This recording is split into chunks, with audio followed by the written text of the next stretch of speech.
So I go into the little, I don't know, organizer thing that all the equipment's kept in to get a tongue depressor to stir my coffee.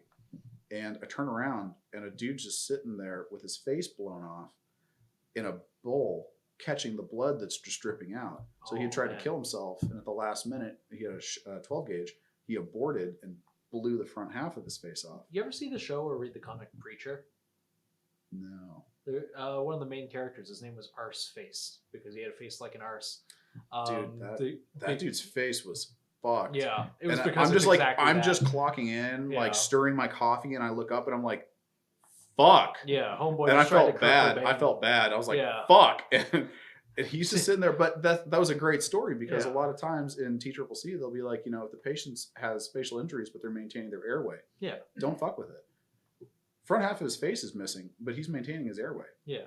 You're listening to the Art and More podcast with your hosts, Nathan and BR. Nathan is a Canadian illustrator with a couple years of military experience, and BR is a British anarchist that moved to the States. Both are passionate shooters and community builders. Together, they run the Seaburn art page. Enjoy the show.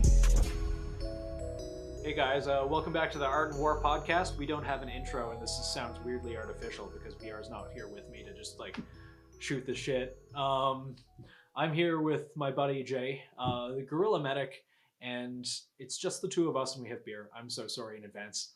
It's gonna be a wild time. I can't drink beer. It's bad for my goat, but I guess we'll find out what happens. Fuck it, we ball. Yeah. Welcome to America. Welcome to America. Jay's one of the first people I met here at the OTG class we talked about in the Ryan Training Group episode. And we've actually been shooting the shit for like an hour, and we probably could have had a good episode with all the things we talked about. Yeah, you should have hit the button a little sooner. I should have hit the button. And we talked about like all the cool shit, and now people are going to be driving to work on Monday with just garbage or whatever. What the fuck is just this? Like, these people are 1-star review on Spotify or whatever. This Nathan guy's a fucking idiot. Yeah. No, we can hash back the shit that we did. But, first of all, thank you for having me. Oh, dude, anytime. It's long overdue. And yeah. I'm looking forward to it and actually like getting your expertise.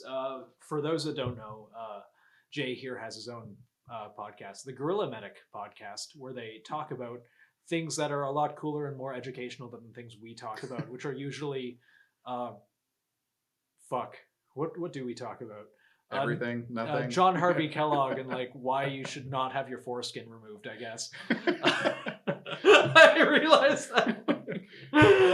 Yeah, but we kind of go. So I don't know, probably who the fuck is this guy? Why should I listen to him? Yeah. So I've been in healthcare for about 13, 14 years at this point. I kind of started out in EMS, then I went into the Navy. Enlisted for 6 years on the reserve side. I was a hospital foreman. Most of my stuff, I was a quad zero, so a hospital-based guy.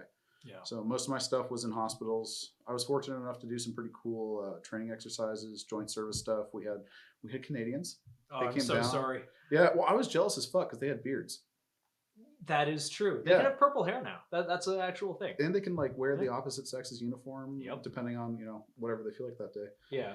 No, but, I think can foraging is the rule. Yeah, it's a whole thing. I think if you're gender fluid, you can just kind of switch between one and another. Yeah. Yeah. So I had kind of an unusual career. I got kind of stuck with some pretty cool units. Did some fun stuff. Yeah. Got out of there.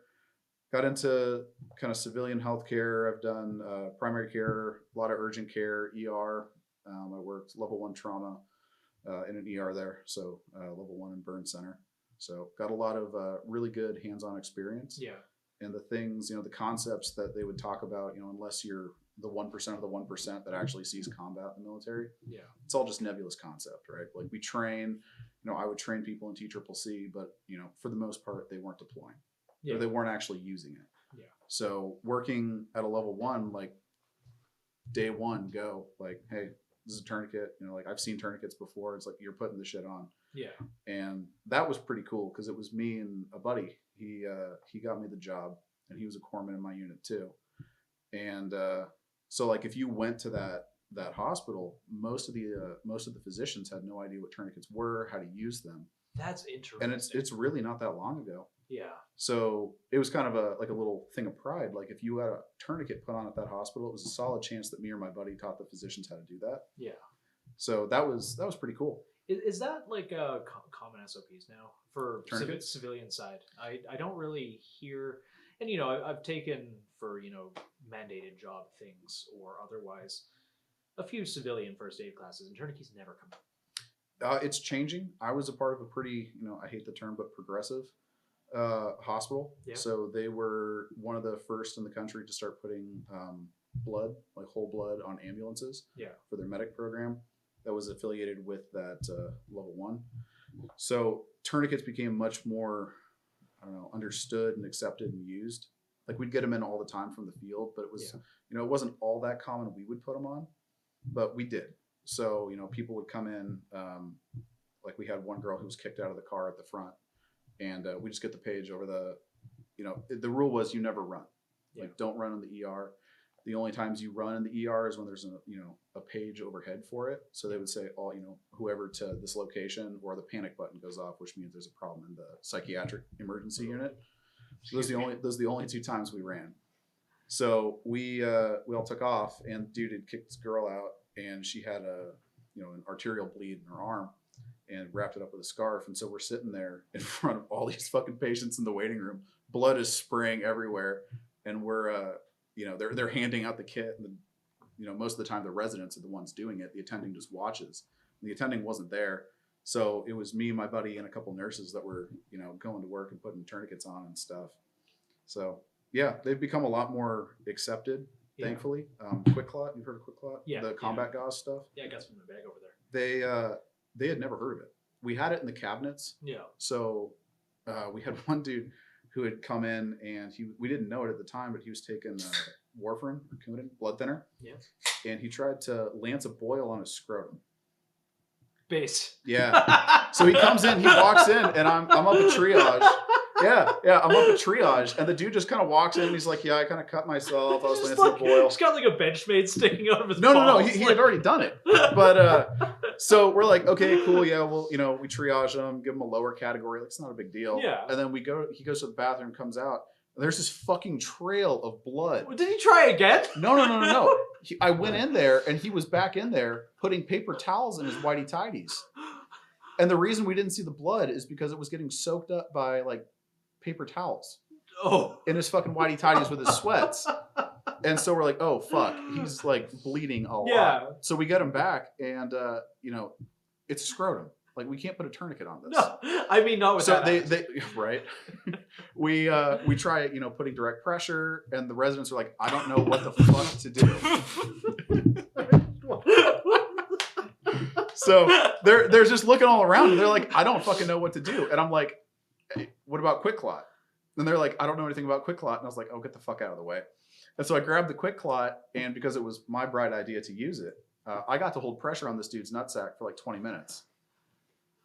So it does work. Quick Clot. We can touch on Quick Clot later. Oh my god. But yeah, so I'm sitting here holding pressure on this dude's nutsack. Dude, were you making eye contact? Fuck no. Okay, not then a you're fucking fine. chance. Yeah.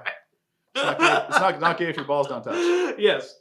Not gay if the balls don't touch, not gay if there's no eye contact. Yeah, You're exactly. fine. Yeah, and the first fucking like nursing student that walked by, I was like, hey, you, come here, hold this. And I just dipped the fuck out. I went to lunch. I was like, no, I'm done. They know what needs to happen. So, yeah. Okay. It's a lot. There's a lot of cool stuff that the military will teach you that has civilian applications. I agree. It's great that it's the Navy. Yeah. Like, I mean, we had the Prince Charles, the piercing through the urethra on the dude through the head of the penis. Yeah. Yeah. So I thought it was a Prince Albert. Maybe it's a Prince Albert. I think it's a Prince Albert. I shouldn't know that. I don't know how I know that. But we get a lot of patients in from the county jail, and they were, I don't know how it happened, but the ball on the little on the threads that take it off would get stuck. And these dudes aren't, they're not balling, so it's stainless steel. So we had an Army doc that came up from the base, and he was there with me and my buddy. So it was an Army doc and 2 corpsmen, and we're taking a diamond Dremel to this dude's dick to cut this fucking piercing off, because regular ring cutters. They weren't working, so we had to use the diamond Dremel. Well, the Dremel makes friction. Friction makes heat. Make it hot. Yeah. Fuck yeah! So I made my buddy do the lube part, but you have to add lubricant to it to help it spin. So my buddy is applying the lubricant. We made the doc hold the penis, and we're sitting there. I'm sitting there chopping this fucking thing off. And the worst part is, this isn't the only time we had to do that. What? Yeah. It happened on a disturbingly regular basis. So we kind of got a little sidetracked. So yeah, I did that. So with the podcast, like one of the things that I've fucking come to despise in healthcare is gatekeeping. Yeah. I fucking hate it. Elaborate. Like you're not one of us, so you don't get this knowledge. Yeah, I hate that. Like why it's not some, you can have a PhD in astrophysics. Like that dude can understand these concepts. Yeah. And I fucking hate it. It's one of the reasons I appreciate what you do so much. For those that don't know, and excuse me, oh my god, of course professional podcast host, by the way. You'd almost believe this is my full-time job. He runs a page, the Guerilla Medic. I believe it's the .guerilla.medic. I think it for what, Instagram? Yes. I think it's just the Guerilla Medic, but it's shadow banned as fuck. It's shadow banned as fuck. I follow you, and I had to search like 5 times to get. Which is I appreciate that. Nice. Yeah. But yes, the Guerilla Medic, and Guerilla like War of the Fleet, not Guerilla like the monkey, like Harambe. Yeah. Where he puts out a lot of like good, rip. Oh, by the way, we are here at Craft and Lore in Coeur d'Alene. It is a bespoke leather goods store, and they're fucking awesome. There's Chad, the owner, who's sitting across from us, just like sipping on a beer and laughing at stories of him cradling someone's balls with click. There was zero ball cradling. Zero ball cradling. No. Daintily holding this man's sack. Yeah. Well, you know the SpongeBob thing where like Squidward breaks his arms or whatever, and he's rolling around the wheelchair, and Patrick tries putting the fishing net in his hand, and he's like, "Grasp it firmly," and it keeps falling off, and eventually Patrick just like rams it through his hand. Yeah. Well, we had a very young med student. I think she was like a Chinese exchange student or something. Oh no! But they're trying to put a Foley catheter in. Yeah. And so she's just sitting there like holding this guy's enormous Johnson with 2 little fucking fingers. Like she's a small lady. Yeah. Not working. 2 little fingers trying to hold it and do this procedure, and the nurses are just like, "Oh my fucking god." And so the attending physician's watching this. He's like, "No, grasp it firmly." And I started fucking dying because all I could think of was SpongeBob. Grasp it firmly. And he goes over there and takes her hand and wraps her hand around the dude's dick, and they're just feeding the Foley in. But yeah. What did they make eye contact? I don't fucking know. That girl, like, she turned bright red, and I'm just sitting there fucking internally dying. And yeah, it was good. Grasp it firmly is all I can hear in my head. Fucking breathe. Yeah, the doctor's like, grasp it firmly, and she doesn't, and he has to repeat himself, which is like even more SpongeBob-y. Grasp it. And I'm like, oh man, this is like, those are like the little highlights you get. It's kind of like a cop's career. Like, you deal with a lot of shit for the occasional good story. We're 12 minutes in. We have 2 genital stories. Yeah, my wife loves it. She's like, oh, tell him the poop story. I'm like, what fucking poop story? Poop story? I'm like, which one do you want? All of them. Like, there's stories about everything. And I'm like, yeah. So like, I mean, my thing is like, I worked there for a while, and I kind of carried that with me. So like when I go to other jobs, and I left and went to urgent care after that, and I'd be able to have like provider level discussions with the providers and be like, hey, this person is sick. They're about, we need to call EMS now. And the first couple times, like until you build that relationship, they're like, okay, yeah, whatever. Yeah.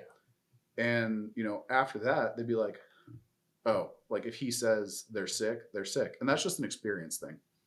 And that's, I've touched on my thing, but like working in triage up front and seeing someone come in, like you start to develop that spidey sense of, when we say sick, it's like, who's in a bad way. Who's like, who has a bit of, what's that thing? Who's about to drop dead. Yeah. Pretty much. Versus who's got a cough. And right. Yeah. Google told them that they have cancer. Yeah. And then you look at all the, Google reviews of hospitals and stuff, and it's like, they made me wait forever. And it's like, fuck you, bitch, sit down. Yeah. Like this dude is walking in with, COPD. He has, an MI or like an active heart attack going on, like, and you can just tell by looking at these people. Not always, but a lot of times you just develop that spidey sense over the years, and that's what I really appreciated about that place is that it's just the volume. Yeah. Like when we moved, I went to go work at another ER, and it was a level 2. Is it okay to say what city, or we can keep that? Yeah, just somewhere. Yes, somewhere in a metropolitan city. Somewhere in a large metropolitan hellscape. Yeah. But I was like, oh, I'm going to go from a level 1 to a level 2. It's not that big of a deal. Yeah. And I was going around with like, the most experienced guy doing the training. He's like, yeah, we get pretty busy. We'll get like 2 or 3 traumas a week. And I'm like, fucking what? A week? He's like, yeah, it can get pretty wild. And I'm like, motherfucker, we get like 8 before lunch. So it's just it's a volume thing. Like, you're seeing a lot, and it's drinking from a fire hydrant. So I appreciated it for that. We can touch on the shit stories later. But so and in seeing that stuff, I try to break down some harder to understand concepts with what I do, because I don't think that this should be gate kept knowledge. There's most definitely, like, you should have experience. You should have all these things in place. You don't always have that. Like, in the redoubt, kind of where you're at, ice and snow shut down roads. Yeah, it like, does. You physically, there are people in the redoubt that die every year because EMS physically can't get to them, or they can't get to a hospital.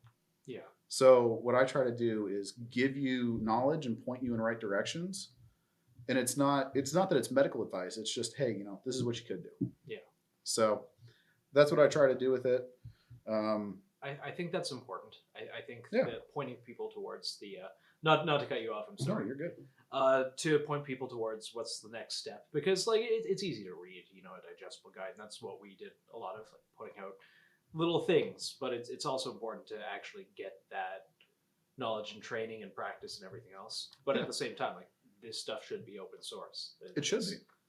And so, like, we run a class called the Clinician, which is basic clinical skills. Is that something you do as the Guerrilla medic, or something in your? So it's under Northwoods Medical. Yeah. But we ran one in August at Defensive Action Center up in Coeur d'Alene. I love that place. Great folks. Yeah. Go train over there if you can. Good fucking folks. It's wild. Yeah. Like, I mean, that's actually where we met. Yeah, it's a shoot house in a residential area, and I mean, meeting you for like awesome. 2 or 3 days, like, we're doing shotgun breaches in a residential neighborhood. No one gives a fuck. No one gave a fuck. It was awesome. That's where we met Chad too, who's in the background still. Say hi if you want. Hey guys. Hello. That's where we met, and it was like one of my I can't remember if it was you that said this, but you're like, Nathan, you've been in America for a month and you're doing shotgun breaches in a residential area. You're America maxing. Yeah, I think that was free ball in America right now. And I fucking love that. There is some background on that. A buddy who's a local sheriff told me that is so illegal. And I said, I know, but I know that you guys don't care. And he goes, yeah, you're right. Don't give a fuck. So, I mean, that gets down the whole rabbit hole of law enforcement. And it's like, it's only a law if it's enforceable. Yeah. And they don't give a fuck. So, yeah. But yeah, I mean, we run it, and we go through basic clinical shit. Like, if you're, a nurse, a PA, a paramedic, like, it's not for you. Yeah. It's teaching a regular dude, like, this is what a blood pressure is. This is how to get one. Yeah. And we go through all those steps. Like, we went through, vitals, splinting, medications, sanitation, because sanitation kills more people than anything else. Like, you look at large scale conflicts, like, more dudes are dying from, diseases borne by, bacteria from, their food, their water. Yeah. Even now in 2023. Yeah. Yeah. And I mean, looking at, Ukraine, like, that's the way it's going to go back to the old ways of warfare. We're not doing fucking war tourism anymore, where a Black Ops drops you off. You got 3 mags, you run in, shoot the bad guy, Ranger's got the cordon, and then you just pack up and leave. Like, nah, you're carrying all that shit with you, bro. Yeah, near peer is, and I've brought it up on this podcast before, we're going back to mud, blood, and guts really quickly.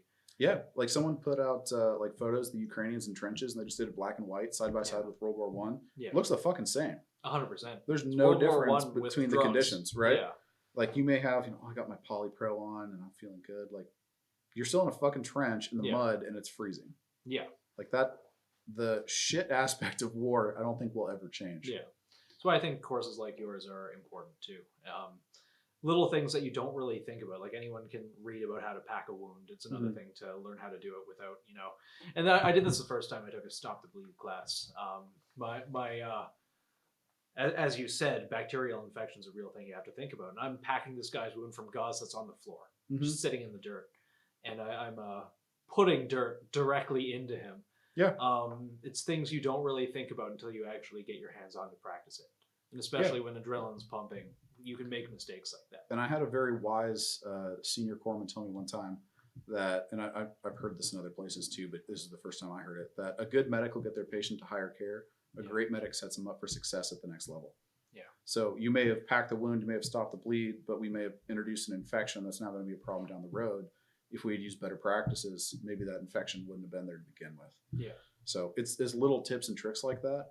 And we're going to run classes like that through DAC. We'll run them through, and buddy Aaron with 3 Aces is coming up with something similar to DAC. He's a cool guy. Yeah. So whenever that's up and running, we'll do classes over there in Spokane. But yeah, it started off with I fucking hate the gatekeeping. Man. Yeah. It just rubs me the wrong way. And then in medicine, there's always that hierarchy. Like whatever your credentials are, like if a nurse tells a doctor like, hey, this person's about to code, they're like, I'm the doctor, you're the nurse, go back and, wipe some asses or something. Yeah. And then they fucking code. And usually the senior doctor will come around and be like, what the fuck are you doing? Yeah. Listen to your nurses. So the guys that have been there for a while, like understand, like it doesn't matter if it's the CNA or the nurse, there's that like understanding experience. And I think that's sorely lacking in civilian healthcare, which is something I loved in Navy medicine. Yeah. So like when I would go and work in hospitals, they'd be like, hey, this person over there in, room 3 or whatever, has a laceration, needs to be flushed out and wound closure. So go do some stitches. And if you're competent, you can do it. And the physician's like, fuck yeah. Like, what do you want to prescribe for antibiotics? Do you want anything?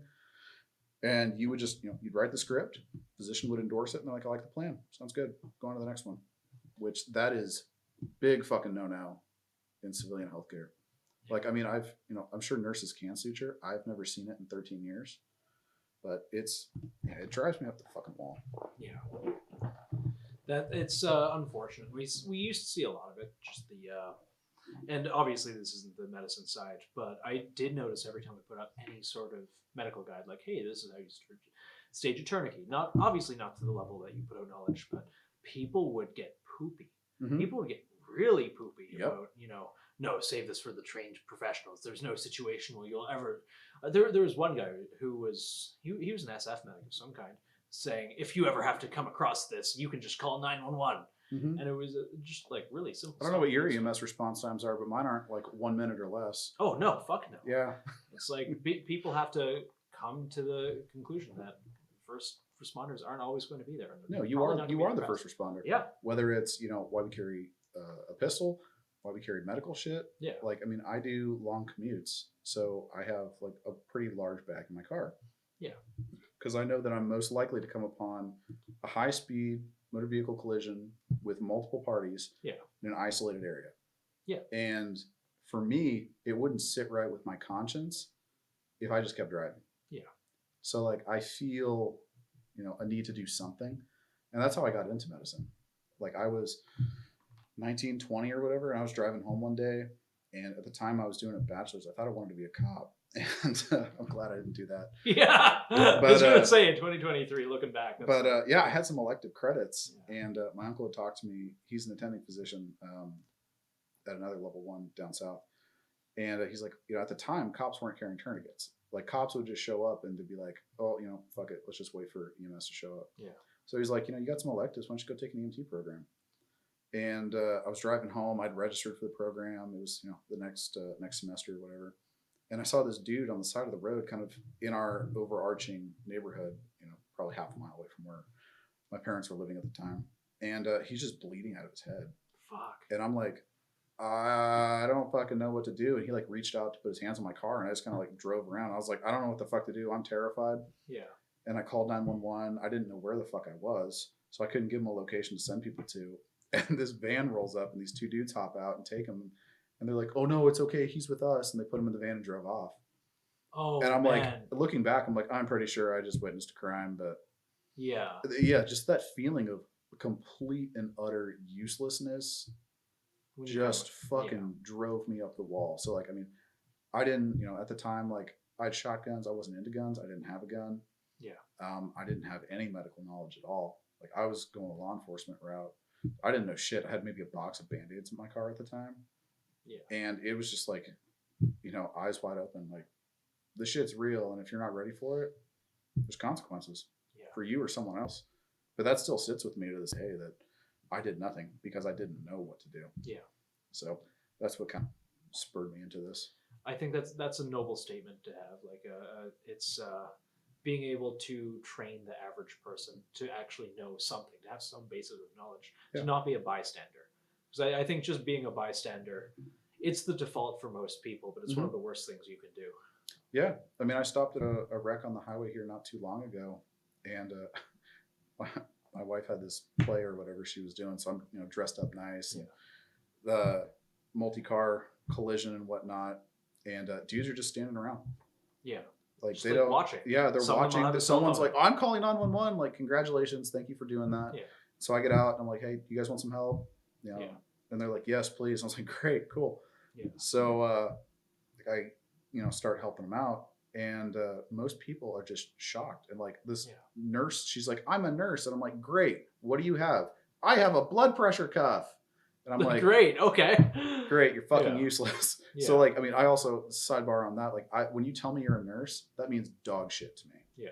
You could be a wound care nurse. You could be the most high-speed trauma nurse or a flight nurse. There's a lot of gray in there. Yeah. And you know, the ones that actually do the high-speed shit, there's very few of them, you know, per capita in this country. Yeah. So I'm like, great, go get some blood pressures. So now she's like just running around grabbing blood pressures just to get her the fuck out of my way. Yeah. And Give her a task. To keep give her a task. And I'm like positive pointing panic, to I think one the name big is. dude. Yeah. And I'm pointing to one big dude. I'm like, you watch my back, make sure I don't get hit by a car. You go over there, stay on the phone with 911. Yeah. And then State Patrol shows up. Yeah. And dude looks like he's 12. Just gets out, goes straight into cop mode, and he's like, I need to get witness statements. I'm like, you need to get the fuck away from these people that are injured and direct traffic, please. Okay. And like, he doesn't know what to do. He's probably brand new out of the academy. Yeah. And he goes to pop a flare, and I'm like, I see him get the flares out. I'm like, hey, buddy, there is gasoline everywhere. Don't fucking do that, please. Yeah. And he's like, oh, okay. And then he just does the cop thing and starts directing traffic. And that's, you know, not a dig at all law enforcement, just this dude who was just must have been brand new and had no fucking idea what to do. Yeah. So I mean, it, you know, when it happens fast. So that's why I advocate for, you know, everybody at the bare minimum, stop the bleed. Yeah. And, you know, get some training, because if you can't get your kid to the urgent care, you know, can you manage a fever at home? Like, 100%. Yeah. I don't know what it's like here. St. John's Ambulance back in Canada offers basic first aid, which is something. Mhm. It's not, you know, a TCCC class. Through CTOMs in Canada, I took my Stop the Bleed and the continuing courses after that. I don't know what similar organizations there are in the States, or if St. Your John's local works down hospitals, especially if they're nonprofits, Yeah. usually have grants for Stop the Bleed. So like the That's one good to here, know. yeah, the one down there has one, Yeah. and it's like community day or whatever. Yeah. So you come out, and then, you know, one of the nurses will run it, usually because she just wants a promotion or something. And Yeah. It's the hours, and it's always funny. Like, I'll teach CPR and I'll teach Stop the Bleed, and I'll talk to the instructors. I'm like, who's actually tourniquet on? Nobody. No one. Who's actually done CPR? None of the people teaching. Yeah. And I'm like, okay, like you can teach the material, but until you've done it and you've been there, like you don't really have a full grasp of it. Yeah. Like, until you've done CPR, you're not going to understand what it feels like when every single rib in their sternum cracks. Yeah. Like, especially on like older people, frail people. It's like Rice Krispies, man. You just, that first solid pump and pop, pop, pop, pop, pop, pop, pop, pop, and it's fucking gross. I'm not a fan of it, and you still got to keep going. Yeah. So it's, yeah, again, it gets back to experience. Like, Yeah. experience does a lot. Like, I don't give a fuck what people's credentials are. If you're competent in a task, rock on, man. Yeah, if it was a good day, we would. Grind one off. Yeah, Oh, having to grind it off the fucking Dremel. Yeah. Sorry, I had to. No, you're good, man. Boys' room. We're talking to BR. It's here in spirit. Oh yes, BR is here in spirit. He sent me a text about why he can't make it, and that's because he's bitch made. BR, you're not bitch made. I love you. We were just talking about the stories and stuff, and I think one of the things that is becoming more talked about now is like mental health in, you know, trauma medicine and stuff like that. I can imagine it would be taxing. Yeah. Like the things that you see. Yeah. And especially if like it's, you know, all of a sudden, like if you're ready, you know, hey, 15 minutes, this trauma's coming in, you know, mass casualty, whatever, you have time to prepare. It's not necessarily going to help, but when it's just like you walk in, it's like, holy fuck. Like, I mean, it's kind of fucked up, kind of funny, but so like I had my cup of coffee and I had the creamer in there and I had to get a stir stick. It's like we would just walk into the suites and the little rooms. They didn't have suites; they had fucking shower curtains. That's how this hospital separated patients, with shower curtains. So I go into the little, I don't know, organizer thing that all the equipment's kept in to get a tongue depressor to stir my coffee, and I turn around and a dude's just sitting there with his face blown off in a bowl, catching the blood that's just dripping out. So he had tried to kill himself, and at the last minute, he had a 12 gauge. He aborted and blew the front half of his face off. You ever see the show or read the comic Preacher? No. One of the main characters, his name was Arse Face because he had a face like an arse. Dude, that dude's face was fucked. Yeah, it was and because I'm just like exactly I'm just clocking in, like stirring my coffee, and I look up and I'm like, "Fuck!" Yeah, homeboy. And I felt bad. I was like, "Fuck!" And he's just sitting there. But that was a great story because a lot of times in TCCC they'll be like, you know, if the patient has facial injuries but they're maintaining their airway, don't fuck with it. Front half of his face is missing, but he's maintaining his airway. Yeah. So that was a great example of, you know, this is what it looks like and this is what the patient will, you know, this is how they behave. Yeah, it looks a lot worse than it actually is. Yeah. I mean, there's a fuck ton of fentanyl going through them, but yeah, you can actually see like, oh, okay, I guess. It's not bleeding that much. That's where he would stick the hose for intubation and the tongue's kind of lolling, but yeah, and shit like that, like it just sneaks up on you. And it was also a burn center, so we'd get, you know, bad burns, and 4th of July was a fucking nightmare there. Yeah. So like we'd have kids, whenever there's like an amputated digit, EMS brings it in, or an amputated body part, EMS brings it in the cooler, we put the patient label down and all that stuff to make sure that the right, you know, stays with the patient. And we had a kid come in, he was probably 8 or 9, and I guess the parents had done everything right. You don't get to play with fireworks, you're not going out with your friends tonight. He had snuck out and blown his hands apart. And so EMS drops him off and they're doing the thing, and I go run to grab the paramedics. I was like, hey, boys, where's the cooler? Where are the fingers? And they're like, all over the fucking park. And I'm like, fuck. Shit. So the kid is just like looking at his hands, and he's just fucked up on fentanyl, so it's not registering. But like this kid is now missing chunks of his hands. And yeah, and then you smell the burned tissue. Yeah. And we had a gal who, I bet you she was the sweetest woman in the world. She was like 98, and her cotton nightgown got caught on a gas stove. And she was almost head to toe, complete thickness burns. And I'm sitting there like trying to get him hooked up to the monitor. And this super sweet nurse is a fucking angel of that place. And I'm trying to put the leads on, and nothing's sticking. Because there's no, like, this is just underlying tissue at this point. Yeah, there's no I'm just like, I don't know what to do. Yeah. And she just puts her hand on mine. She's like, it's okay, honey. And I'm like, that one stuck with me. Like, it still sticks with me to this day. So like when my wife burns food in the oven, she knows that I have to leave. Yeah. Because if not, like, I just go into the shower and fucking cry. Yeah. So like at work now, like if someone uses like a cautery pen or something and I smell burning flesh, I'm like, I'm gonna step out. And I can see why. That's something that sticks with you. Yeah. Yeah. And it's starting to be talked about more now in civilian healthcare and law enforcement. Yeah. And EMS. But for the longest time, it was like pretty much just military. Yeah. So it's nice that people are talking about it, because like that shit sticks with you. Yeah. Like, I mean, the first dude I ever did CPR on, I'll always remember the dude's first name, Norman. And he, HIPAA, HIPAA, HIPAA. If you say HIPAA 3 times, it doesn't count. I went at it and I was doing it, and they called it. You know, he's not coming back. You know, we're calling him. And I didn't feel like I gave 100%. So that sticks with me to this day. Yeah. And after that, every fucking time I did CPR, balls out. I will collapse in a pool of sweat before I don't go 100%. So that was a rough lesson. When I teach CPR, every time I do it, I write Norman on the board. Yeah. And I'm like, this is why I write it. And like that's the difference with experience. Like, you know, you can have a great nurse that teaches CPR, Yeah. but until you have that experience and you've been there and done that, like, it's different, right? Like, you know, this is Norman. This is the story of Norman. I probably had literally nothing to do with the fact that he died. Yeah. But in my mind, I still felt horrible. But then you get guys that, you know, you're going 100% and, you know, they'd be like gang members or whatever. Yeah. And, his dad got shot or whatever. We're doing CPR and all that stuff. And I'm just going at it. And the family sees that. They know that you tried. They know you did everything. So when you come out and you're just exhausted, drenched in sweat, like son daps you up. He's like, I appreciate you. And it's like, that's what you want. You don't want the, you know, I should have gone harder. Yeah. So whenever I teach it, I'm like, you will go as hard and as fast as you can for as long as you can. Yeah. And it's a violent, intimate process. And, you know, sometimes you have people to help you out. Sometimes you don't. I mean, the longest I think I went was like 8 to 10 minutes by myself. And you're just fucking exhausted. Yeah. And then you leave that. And then they expect you to go be nice to Mrs. Johnson in the next room after you just experienced that. And you're like, how do I do this? Yeah. Like, how am I supposed to put on a smile and be nice? Like, there was a great, you ever watch Scrubs?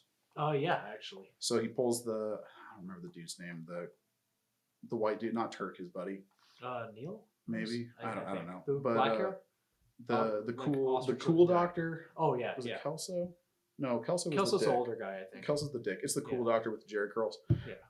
But he pulls him aside and he's like, you have to go tell that family, or this doctor over here has to go tell that family that, you know, their father died. And then after that, he has to go see Mrs. Johnson and put on a happy face. And he's like, he's not going home after that. That family is going to go home and grieve. He's going on to the next patient, man. We just started this 12-hour shift. Yeah. And it's, you know, I'm glad that it is being talked about more now. Because, like, there is real shit out there that's not related to law enforcement or EMS or, you know, the military. So that's my 2 cents on, you know, mental health for, you know, civilian healthcare. Like, it exists. It's important. Yeah. I would go as far to say, like, the suicide rates and the depression rates and everything like that kind of speak for it. It's, and if you don't have a strong support system, like my wife was my girlfriend at the time. Yeah. She's incredible. She would sit there and listen, and she would ask if I, you know, wanted solutions or she just wants me to listen. And she would listen to these fucking horrible days. Yeah. And God bless her. I don't know if I could have done that if I were in her shoes. And I would just text her on the way home, and I'd be like, shower beer night. And she would leave a 6-pack in the bathroom for me, and I'd just go and shower and just drink. And then we started to figure out, you know, talking. Yeah. Talking works better instead of me just getting shithoused in the shower crying. Yeah. I think that's the mature option, but I think everyone starts there. But until you figure out, you know, a system of support that works, because I was just like, I'll internalize it. Like, we just started dating. Like, I want to see her, you know, have her see me as, you know, being a little bitch or whatever. Yeah. So I'm like, I'll deal with this. And I just wouldn't talk to her for an hour and I just go into the shower. But yeah, so she's my saving grace. Yeah. So that's good she was there for you. Yeah. Fuck, that's incredible woman. Now that I brought the mood down. No, it's totally okay. I mean, the art and war is no stranger to death. Yeah. And but I mean, fuck, I'm glad you're okay, and I'm glad she was there for you, really.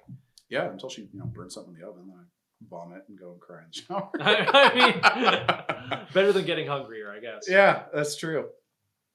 But fuck, dude. Yeah. And it's, you know, it's part of the profession. Yeah. Like, you know, if you... Death is innately a part of healthcare. Yeah. No two ways around. Yeah, and it blows my mind, you know, when people are like, I've never seen a dead body and you work in healthcare. I'm like, oh, they're not you. Yeah. I haven't done the same things. I'm zipping people up all the time. But, yeah, it's a wild trip. And my hat's off to the dudes that do it on a constant basis. I don't know how long I could have done that job for. Like, I've got a buddy who's still doing it, and he's fucking broken. Yeah.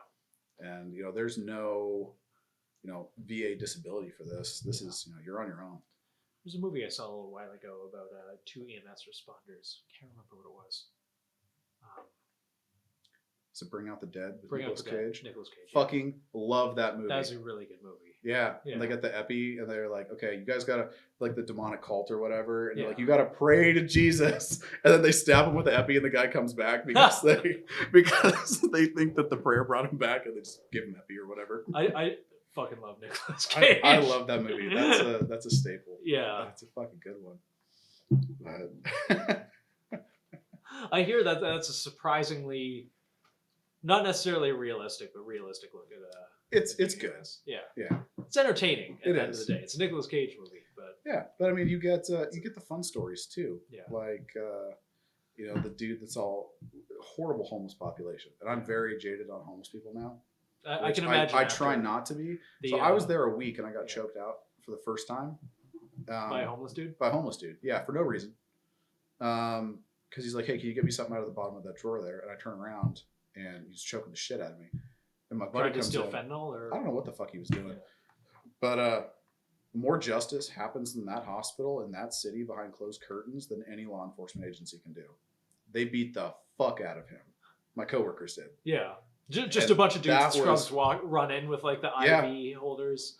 No, they just Yeah. straight up beat the shit out of him. Like they smashed his face on the little dolly with all the supplies and stuff.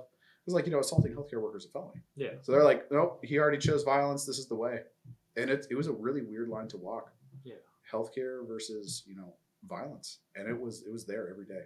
yeah, And that's where you learn, like now when I look around and someone's piping off at work, like I can look them in the eyes. And I'm like, you're either about that action or you're not. And I've seen it so many times that I can tell. Does that happen a lot up generally. here? Sometimes healthcare is really fucked up here because Yeah. of the influx of population. Yeah, And there's a lot of California health- people. A lot of California people, a lot of folks just from all over, but they're overwhelming the healthcare system. Yeah, So a lot of locals are pissed because they can't get in to see their primary in a timely fashion anymore. It's like, I can't see you again until 6 months. And they're like, what the fuck? I used to be able to come in here, in a week. yeah. I remember my first time in Coeur d'Alene. People were that I was staying with were getting ads for new family doctors, Mhm. and yeah, now it's supply is not meeting demand. Yeah, it's a fucking problem. But they do exist up here. But generally, like I was saying, like I can tell who's down to scrap and who's not. It's not 100%. Yeah. It's like with cops. Cops can Yeah. tell who's really about that action and who's not. Yeah. So, it was weird. Like one minute you'd be helping a sweet old lady, the other some dude is a jail patient that escapes cuffs, and if that's off, like if they take off, we're cleared hot. Yeah. We would tackle the fuck out of those guys in the hallways. And we'd, put them in, an arm bar or whatever, wait till they came over and restrained them. Like we had, my buddy didn't tell me that she was a total psych case. And I was letting her out of the back out into the front. And the way I had opened the door wasn't the smartest. So I kind of gave her my back. And in retrospect, it was a horrible idea, but she swung on me and hit me. And I just picked this bitch up and I fucking flipped her on the ground in front of God and everybody in this fucking lobby. And you hear the security dudes are like, code 2 lobby, code 2 lobby. Fucking everyone and their moms pouring out. Yeah, And we had law enforcement at the time that was there doing the armed security part. And I'm like, I think she was just on the way out. And the dude hooks her. And he's like, nope, this bitch is going to jail. And the city is so broken that happened a couple times to me. Was that here? No, that was over there. Yeah. The justice system is so broken that whenever you do actually file a police report, they're like, I'd get a call and it's like, hey, this is Officer So, or whatever with the vice unit, and they're like, this lady is a part of our program. We can't send her to jail. Yeah. Nothing. So they're there punching nurses in the face, and they just walk out. Yeah. And there's shit you can do about it. But like I said, more justice happens behind those fucking closed curtains. Yeah. And the dudes that are there all the time, they're the well-behaved ones, because they know that if you pipe up and you swing on us, you're getting your ass beat. Yeah. Which was a really weird thing, because I came from, at the time, like an urgent care. I was like, I'm here to help people. And they're like, I'm here to fucking kill you. And it's like, oh my God. So we had one dude, we were calling security. Security wasn't showing up. The dude was just wilding out in a back bay. And they had chest tubes. If you've ever seen a chest tube, it's like a long piece of, it's like 1/2 inch tubing with a metal spear on it to puncture. Yeah. And he pulled him out and he's swinging him around. So he's got like fucking knives basically. He's like a Mortal Kombat character. Yeah, like Mortal Kombat. And security's not showing up, and me and another nurse, and he's like, all right, what do you want to do? And I'm like, let's fucking get him. Yeah. And so I like separated by shower curtains. I sneak up behind him from the other bay, and I bear hug him. And this nurse is salty old fuck. I love this dude to death. Grabbed a bag of saline, like an IV bag. Yeah. Bitch slapped the shit out of him with it. And I'm like, why did you use an IV bag? He's like, it doesn't leave any marks. And I'm like, what He's the done this fuck? before. Yeah, and he just bitch slaps the shit out of this guy. And I was like, what the fuck? So there's fun stories like that. Chad just handed me a beer here, which he did it quietly, so it didn't end up on the podcast, but now I'm saying it, so it's real. There you go. Thank you. I'll do it noisily with mine. Based. Coors Light, please sponsor this podcast. Coors Light, thank you. Not Bud Light. Fuck you guys. Yeah, no, apparently. fuck you guys. You're not cool anymore or something. I don't know. I'm not on the internet. So did you know that Anheuser-Busch gets like the majority of their hops from up north here? I did not know that. Yeah, up by the border. Yeah, I had no fucking idea. From Canada or from Northern Idaho? No, North Idaho. Oh, Yeah. I did not know. It makes sense with all the, weed economy. Yeah. I love it here. I love it here. I will never leave. Hopefully.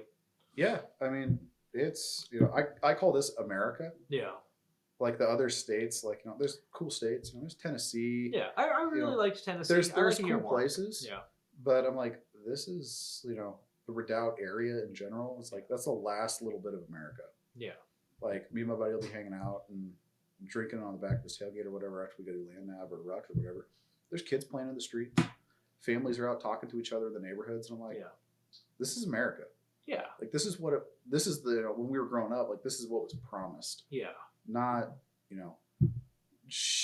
fucking crazy homeless people beating the shit out of you. Like, that was not part of the American dream right there. I remember when I left where I lived in Canada, the local homeless camp were making like entrenched fighting positions. Mm-hmm. Like I took a photo of one where there's just like barricades made out of sticks. Mm-hmm. I guess for local law enforcement or the other homeless people for their homeless wars or something. Dude, that shit's real. It's real. It's fucking wild. And with fentanyl, it's getting even worse because now the cartel's coming in and they're using cartel tactics. Jeez. Like setting up ambushes and waiting until people come out of these tents in these tent cities. Yeah. And they're just fucking opening up on them.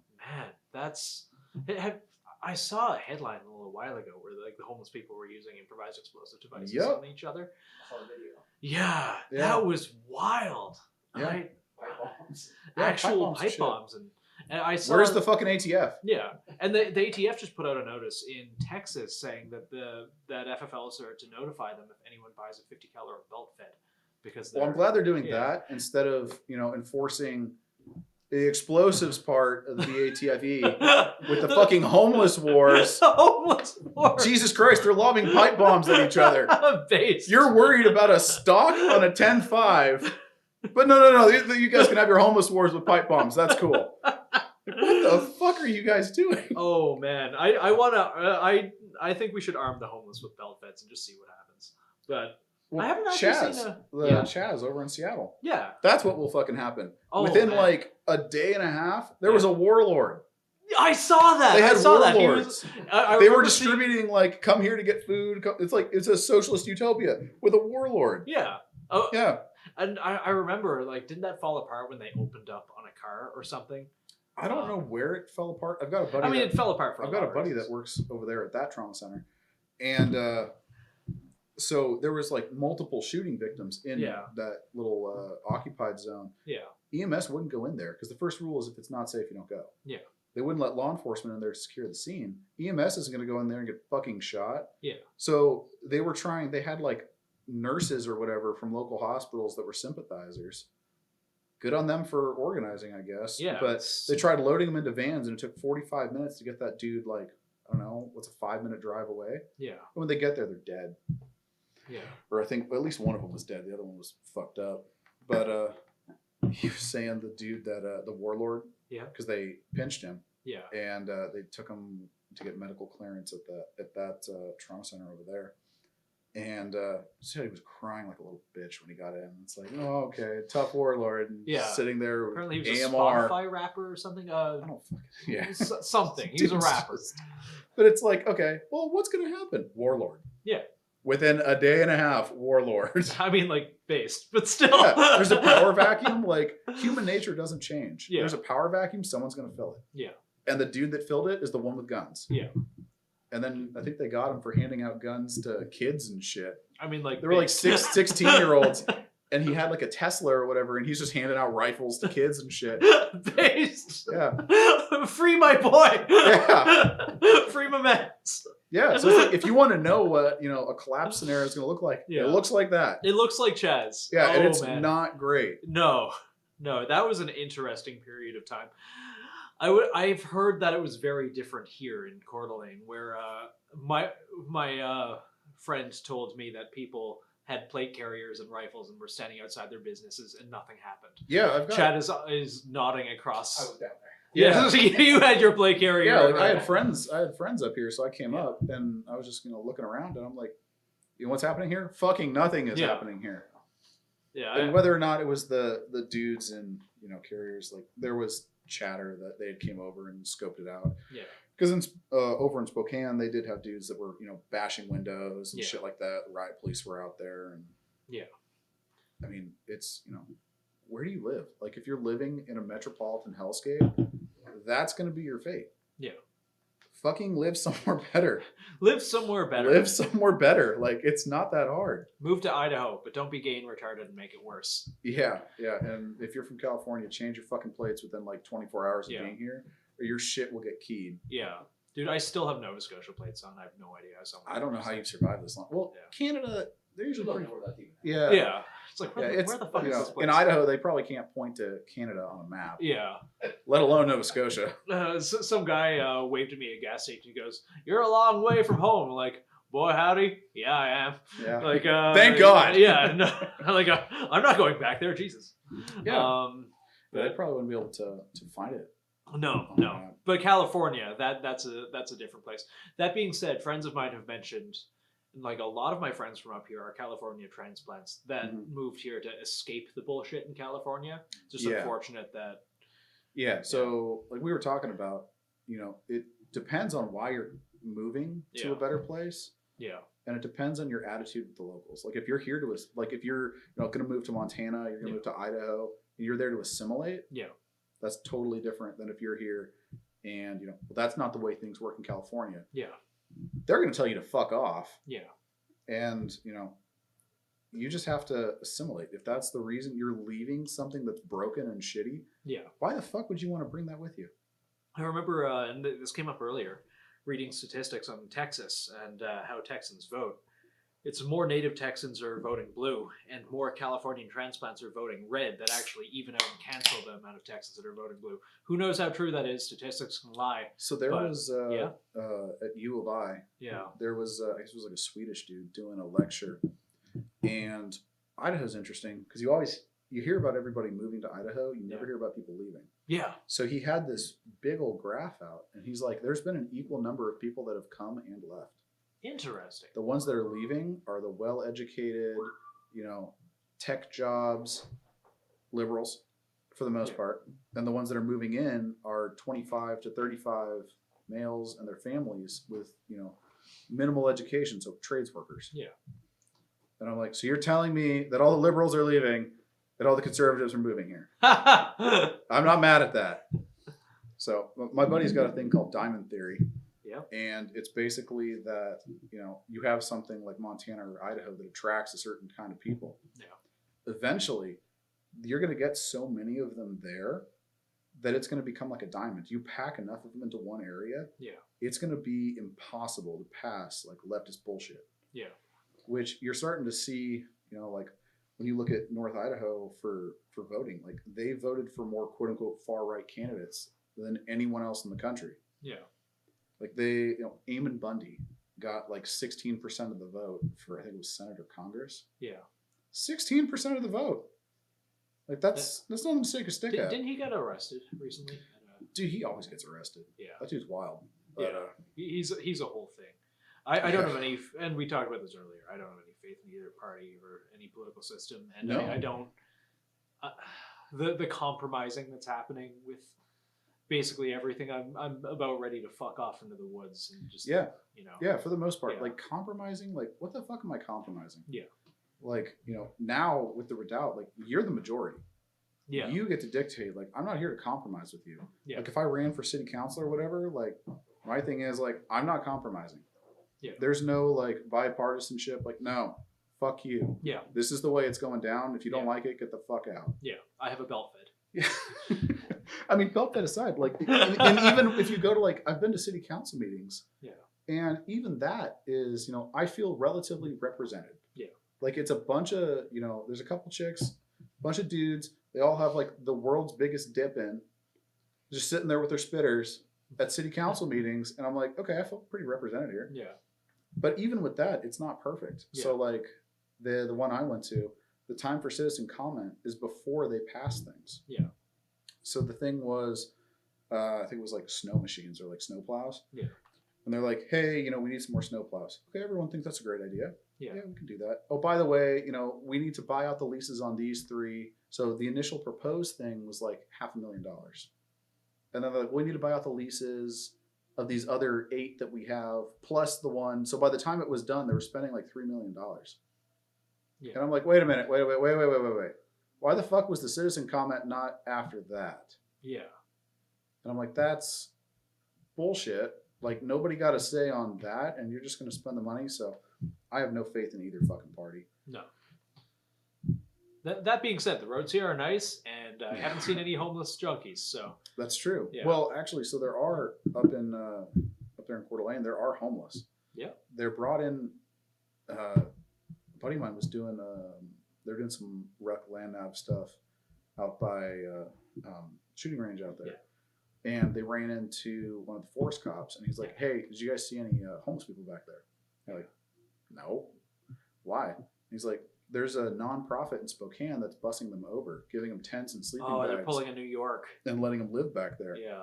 And he's like, "So if you see them, let me know, and we'll bus them back over there." Jeez. So Spokane is ridiculous. It's yeah. yeah, I City remember- Council 2024 build a fucking drawbridge on I-90. I think I brought this up in the Patreon episode, but when I was down there in Spokane a little bit ago, I was getting dinner with Jared, who you Mhm. both know. Where I parked, there was a sign saying "No camping. We will take your camp down, and you will be arrested and fined X amount." Like, okay, that's weird. Go in, eat dinner. Decided to go for a little walk around afterwards to digest and just see the sights. And right around the corner is just homeless camp, Yeah. like tents, junkies, so and so. Yeah, And- people forget Spokane is the second largest city in Washington. Bulk Yeah. of the crime that we have here. I did not know. Yeah. Really? You look at like, they'll put it out on the news or whatever. Spokane man, Spokane resident committed X crime. Yeah. Very seldom. It does happen, of course, but Yeah. very seldom is it like, Idaho residents committing crimes in Idaho. Yeah. They're around. It does happen. Yeah. But- It's me. It's always me. Yeah, naturally.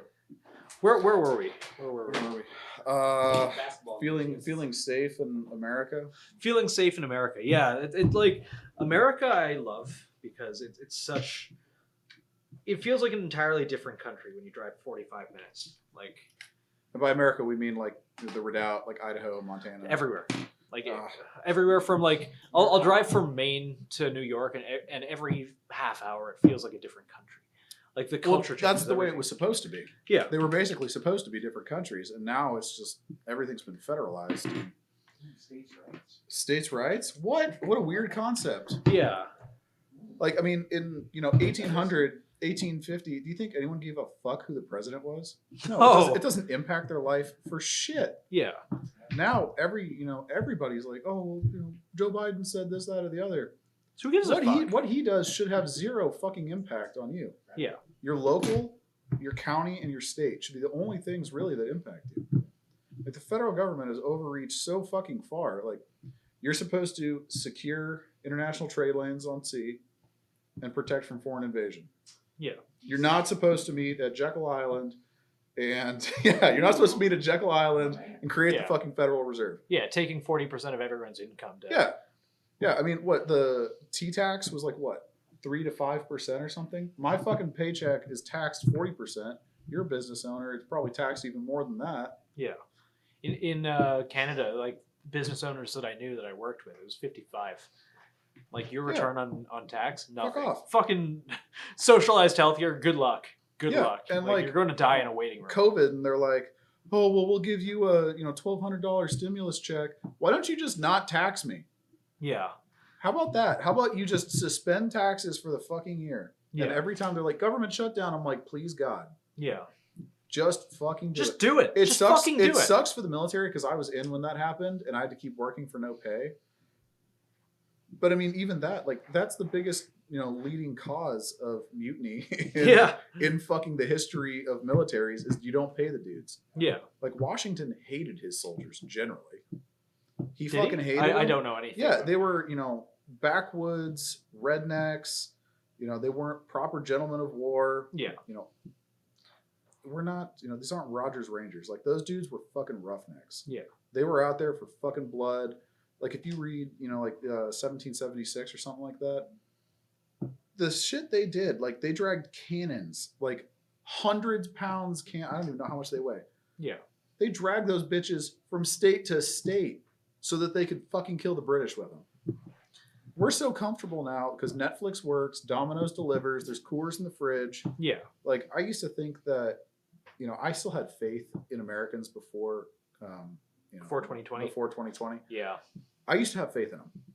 And I used to be like, you can take a lot from a man, you can push him a lot, but if you fuck with his, you fuck with his money, his family, or his God, Yeah. there's going to be a problem. 2020 did all three of those things. They did all three of those things within like 3 months. And they're like, fucking do something about it. Yeah. And everyone's comfortable. And you're never going to get any change at any level. Well, everyone is just super fucking comfy. Yeah. So, I mean, you look at, like the cartels down at the border. Dude, those fucking guys live in conditions we would consider heinous. Yeah. Like, I mean, I felt horrible when I had to sleep in, barracks that had been condemned from 1944. I'm like, oh my God, we're all going to die. Like, no, you're fine. Yeah. Well, there can't be another 1776 for people. The faith, Netflix exists. Disney Plus. We can't even agree on what a man and a woman is. How the fuck are we going to come to some, agreement on, this is what we think is best for a nation? We can't agree on shit anymore. Yeah. And the part of that, like, I really wonder what it is. And I think it's a mix of a lot of factors. Like, it's easy to go like, it's the internet. It's... But I think it's too many to describe and to sum up. Culture has been going this way for a long time. But, like, I don't know how old you are. I assume you're close to my age. Yeah. But it's unrecognizable from when I was growing up. And I see things that, like, 18-year-olds and 19-year-olds are posting, like, who cares, guys? And, like, and I feel like probably it's the same way, the people who were our age when we were young were saying the exact same thing that we are right now. But things have fucking changed very quickly. Yeah. And it's like, it's that meme, I know things are going to, things seem really bad right now, but they're about to get worse. And then now with Israel and stuff, like, they're getting worse. Yeah. Chad, do you have any oil? Yeah, no, things are getting worse. And by the way, buy ammo now, I guess, because apparently my friend Holzman Arms up where I am, he just a whole bunch of manufacturers just canceled his contracts. Mm-hmm. Like CCI, Spear. Yeah, all going to Israel.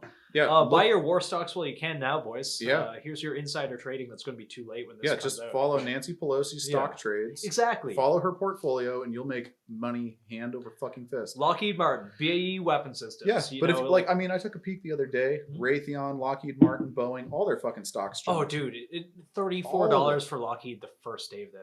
Right. And like ground war is going to start in the next day or so. Sure, yeah. I say that on the 13th of October, 2023. It's probably happened by now. And you know who gives a fuck? We shouldn't. Yeah. No, 100%. We fucking shouldn't. We were just but at it's war. America's greatest ally. Where the fuck were they? Yeah. I could be completely, ignorant to this, but I don't remember a bunch of Israelis going over to Iraq and Afghanistan. Maybe they were there. They might have been. Yeah. But, there were a lot of kids throwing rocks, and I didn't see the Israelis come out. That's literally what the Tavor was designed for. Yeah. Yeah. Yeah, like that class. Like, yeah, why don't you come in with your gun, at like doorknob height? Well, Yeah. if you're an Israeli, you do because You do. children. back there. That's child height. Yeah, it's child height. Yeah, that Little Palestinian fucker, kid fucker might be threw a there rock with a at you. rock. Oh, we're going to start getting the anti-Semitic comments now, boys. Probably. But whatever. Who gives a fuck? It's that whole thing is a mess. The geopolitical mess, and I am not even going to start. So I mean, I'm not a super big tech guy by any Yeah. stretch of the imagination. Like I've done some, I guess you would call it like tradecraft, just general internet security stuff. Yeah, with, you know cybersecurity things. with Kay from Combat Studies Group. Yeah. Like if he has a class near you, I think he's got some in Coeur d'Alene coming up. You should Yeah. definitely check out. Are you going to be there? I'll go. with I've you already, guys. I think some of the dudes will be. I may go through it again. But, Yeah, I would absolutely. But generally, how to secure your stuff a little bit better. Yeah. And 'Cause my OPSEC is not as good as it should be. yeah, but I mean, you're gonna tell me with my base level of understanding that all these fucking phones are everywhere, and the Mossad had no fucking idea. Oh no, Jesus Christ! Like You're gonna tell me that? 100%. Like I said the same thing when January the 6th happened. I'm going to say the same thing right now, and history will look back on me as either a complete retard or a complete retard. It just depends which kind. The only people who win are the security industrial establishment and the military industrial complex. Absolutely. Like, Who's not going to win is Private Schmuckatelli, who's in the just showed up to 1st Infantry Division. Yeah. He's not fucking winning. No, he's going to go have to shoot a bunch of Palestinian children in the face and maybe a Hamas member. No, he's But- probably going to get deployed to some fucking obscure country that had literally nothing to do with it. Yes. Oh, dude. Oh, yeah. We found out that this random country in the middle of nowhere definitely helped fund this. It had nothing to do with the money we sent to Iran. Yeah. Definitely none of that. But hey, I mean, like you fund both sides and then you're always winning. Perfect. You know that goose meme where the Yeah. goose is chasing the guy? Yeah. And it's like, why did Hamas have all those M4s? And it's just Just chasing like, what? Where did they get the M4s? Where did they get I that? don't know. There was a from? large stockpile of M4s with ACOGs that just randomly appeared in the Middle East in the last 2 years. Are you familiar with Lord Miles Rutledge? No. Um, Sounds very fancy, though. He's a British guy. I think he's like 21 now, 22. But he kind of made it famous by going to Afghanistan during the shit. And, he was I'm fairly sure he was there when Afghanistan fell and all that. And then became a bit of a social media star over the coming months and years. And then he dropped off the face of the earth. And what people thought is like, this guy just got killed by the fucking Taliban. Like he was there. He's posting all his updates. He's buying rugs from Afghani villagers, so and so, and he disappears, and people think he's dead. Life goes on. The Taliban put out a statement like, "Oh no, we're great. He's living it up. He has servants and an Xbox," and Is he a chai boy now, or? people obviously think like, "Hey, this is a public statement from the Taliban. He's dead. He's fucking dead." A couple days ago, he shows up on, actually like 2 days ago now, he shows up on Twitter. Hey, by the way, guys, I'm alive. These are my Taliban homies. They weren't kidding. I had 6 servants and an Xbox. And he takes a photo, and you know what all the armed security have? M4s with ACOGs on them. Weird taps rigs, M4s with ACOGs. Yeah. I think the funniest shit. And with they're that all was there in the background, like making peace signs. Yeah. It was actually weirdly wholesome. They've all got quad tubes. Yeah. Yeah. I think the funniest It thing helped to a do little. Try. was watching them try to fly Blackhawks. Yeah. You just see it like flip and then just Yeah. fall in the middle of the city. Yeah. But Oh, that is a little nicer. it's a little nicer. If I had a Dremel, I think we could like a Dremel with a felt tip. That is nicer. Thank you. Yeah, it's no worries. Just the metal contact points. Do That's awesome. do either of you have your Glock on yet? I'll fucking do it right now. I only brought my SIG today. Oh, well. My Smith & Wesson. I don't know how to do those ones. I don't even know if it's the same thing. Just Anyways. carry a normal gun, goddamn. Yeah. Siggers stay losing. I'm so sorry. You brought, what did you bring? Shield? Yeah. You brought a shield on International Jihad Day? Do you want to die? I just sent my You assume I want to live. yeah. I just sent my 48 off to Patriot Armory to get milled for an RMRCC, so I'm carrying this fucking chunk of a lad. I am jealous of your Chungus. guys's. Yeah, this big chungus. I still love it, man. There's something about a 19. Yeah, It's just no, right. I agree. I just got so spoiled by the 48. It's just nice. Oh yeah, I mean I love my 365. I carry it more than that. But Yeah. it's fucking great. Yeah, it's just nice. So like I forget about the 48 when it's there, which is good. As opposed I'm gonna to forget this about it even more with the damn belt. Oh yeah. Speaking of ad break, mandatory art and war shilling hour. Thanks again to Craft and Lore, who's very graciously letting us record after hours there because apparently my internet is 56k dial up and I can't do it anywhere else. They've provided us today, as well as AWS with their really wonderful war belts that both Chad and you, Jay, will be receiving. They've provided me with a EDC belt, which is genuinely like the most comfortable EDC belt that I've ever worn. I'm not saying this. This is not a paid ad. I fucking love it. It's weird. It's like The mountain belt. it's like a blowjob for my hips. It like my X300 is like ball pokey 3000. It is the least comfortable gun to wear.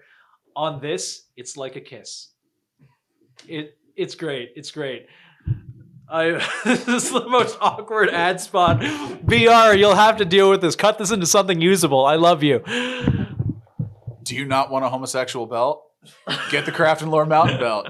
Craft It's fucking great. Craft and Lore mountain There you belt. It's like a kiss for your genitals, but it's not gay. Don't make eye contact. I need that soundbite. I gotta use that. Oh yeah. PR, send me that. but really, dude, this fucked. It's great. It's It just makes me happy when I put my fucking pants on. actually like I you told me that before coming here. I'm just like, okay, I'll get one. I believe you. And now I'm here and it's on. It's like, oh Yeah, he was actually right. He's really right. Yeah, Craft and Lore is leather. It's That, like, leather it- and it there just was looks like something- any other belt, but it's not. It's good. No, like it looks good. Yeah. Like I Well, like the brass. Like you look fitting with close it. and it's like it's I like the handmade. brass Yeah. hardware with it. It Yeah. looks good, and like It's so with supple a and soft. with an X300 Yeah. and a dot and stuff. Like I don't feel like I'm wearing that. Yeah, I don't feel like I'm wearing it at all. It's a really good fucking belt, and it is very well made. And the fact that it's made by hand here is dope. Yeah, and like I got to see my belt get made. Yeah. By a barrel-chested fucking freedom fighter in America Literally named Chad. named Chad. Yeah. A fucking Chad made my belt. You should see his jawline. He looks like the dude from the memes. We could do something with that. I think we could. We could. It still blows my mind you're as old as you are. Like, you look 25. What do you, I don't know, like mainline raw milk every morning? What's your secret? I do a lot of raw milk for sure, Mm. but it helps to have. My brother has like 4 Jersey cows or 6 or something. We were talking earlier. We think you have, well, at least I think you have a painting of you aging in your stead in the attic. Yeah, like Dorian Gray. Yeah. Dude. Yeah. Yeah. No, I don't know. I could. He's trying to Maybe- bullshit us. maybe He's like, it's fuck, I gotta genetics. move that painting. Maybe it's Maybelline. I don't know. Maybe it's Maybelline. It's the hair product. Chad's actually the first person I ever met when I came to Coeur d'Alene, like in the gun crowd and whatnot. And I appreciate you and introducing me to everyone and just being the first person to like walk out of the crowd and be like, "Hey, I'm Chad. Nice to meet you," and just being fucking cool over this entire time that I've known you. I appreciate you. Thanks, dude. And also Ryan, who's in the corner and he's shaved and he looks like a different person. It's super weird. Completely different. Yeah. It's called incognito. Who's this baby-faced Incognito. motherfucker over here? But Yes. no, that OTG class was fucking great, Dude, dude. that was great. So like you and I kind of went for 2 days. I think Chad did as well. Yeah. And Jared was gracious enough. I think a couple dudes Just went let to us go church. in. Yeah. Yeah, I think a couple dudes went to church, and he's like, "Do you want to hop in for some reps tomorrow?" I was like, Yeah. "Yeah," because I just had when we went to the OTG class, the first one, I had my appendix yanked out like 36 hours before, Yeah. and I was like, "I'm not even gonna ask the surgeon if I should do this class because I know the fucking answer." I was like, "Fuck it, we ball." I did notice the first day you had a look like someone was hitting you. Misery. Yeah. Yeah, it Like was less than ideal. yeah.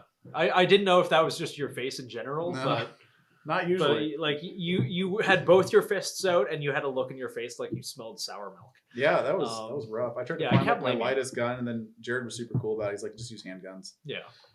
And but no, that was a great class. It was really good. I think the class itself was great. Yeah. Jared is an incredible teacher. Mm. Like the way the way he actually studies how to teach. Correct. Yeah. And I really appreciated that with Yeah. the class. Like it's not, you can tell everything is in that data bank. Like Yeah. he uses a whiteboard because students have requested it. Yeah. He could do that whole class in a fucking field. Yeah. Just fine. And the way he teaches, like we had dudes, everybody has a different learning style. Yeah. And he takes the onus on himself Yeah. if, the dude's not comprehending it, he doesn't get mad at him. Yeah. And like just repeat the same thing. He comes at it from a different angle. Yeah. And like I've gone to college for a long fucking time and none of those professors are like that. Yeah. So I really appreciated the teaching style that he has, and the ability to convey concepts that can be kind of complicated. Yeah. Dumb them down. Like that's how you know someone's a master of something. Yeah. Like you can take this complicated concept and make it, for retards. Yeah. So, and it was really cool because it was the same class that he came back up for, 100% different. Yeah. When I was hanging around for that second one. Yeah, I was going to Different- say the SOPs and everything because SOPs remember were in different, our the concepts were different, and I appreciated him because a student would bring up a question and he's willing to go down rabbit holes. Yeah. Like shotgun breaching is not something that is on the docket for that No. class. And granted, we had was it Genesis? Yeah, Genesis was oh, there. that was cool. So they came out, we got to play with that. But we got to go bother those dudes at some Yeah, point. I got That's a good idea. and we got to learn about shotgun breaching. The Yeah. angles, 45, like Yeah. the different types of rounds that are out there. Yeah. It was really cool. So, and then like I said, the second class that I was just hanging around with, hanging out with Ty, the owner of Defensive Action Center, and I like him. yeah, I love that dude, and he's done so much for the community Yeah. up there, and He's about it. You can tell. yeah, he's in it for the right reasons. Like Yeah. he's not there to scalp people. He's Yeah. there to help dudes train. Yeah. And where else can you find an indoor shoot house that until the ATF decided to say no more UTM Yeah, which is so. for regular people, Yeah. fuck them. I really hope that someone spools up manufacturing domestically because as far as I can tell, it's an import ban into the country. Correct. So I think UTM and Simunition are British companies. Yeah. So whoever in America can make a Simunition or UTM round, you will make a fucking fortune. If anywhere is going to reach an industry person, maybe this might be it. Maybe. Fucking, if you do it, Yeah. Palmetto State Armory, whoever the fuck. James, I know you're Somebody- listening to this. I know you're listening Somebody to this. make an American-made UTM round that is available to citizens. Yeah. Hey, CCI Spear. Just fucking anyone. I think. Yeah, I don't But- care who does it. Like, it's a need. Like, when he runs these classes, Yeah. it really helps being able to manipulate a UTM Glock. Yeah. Like, it's not airsoft. Airsoft is, it's a good training aid. Yeah. But it's not the same. It's not the same.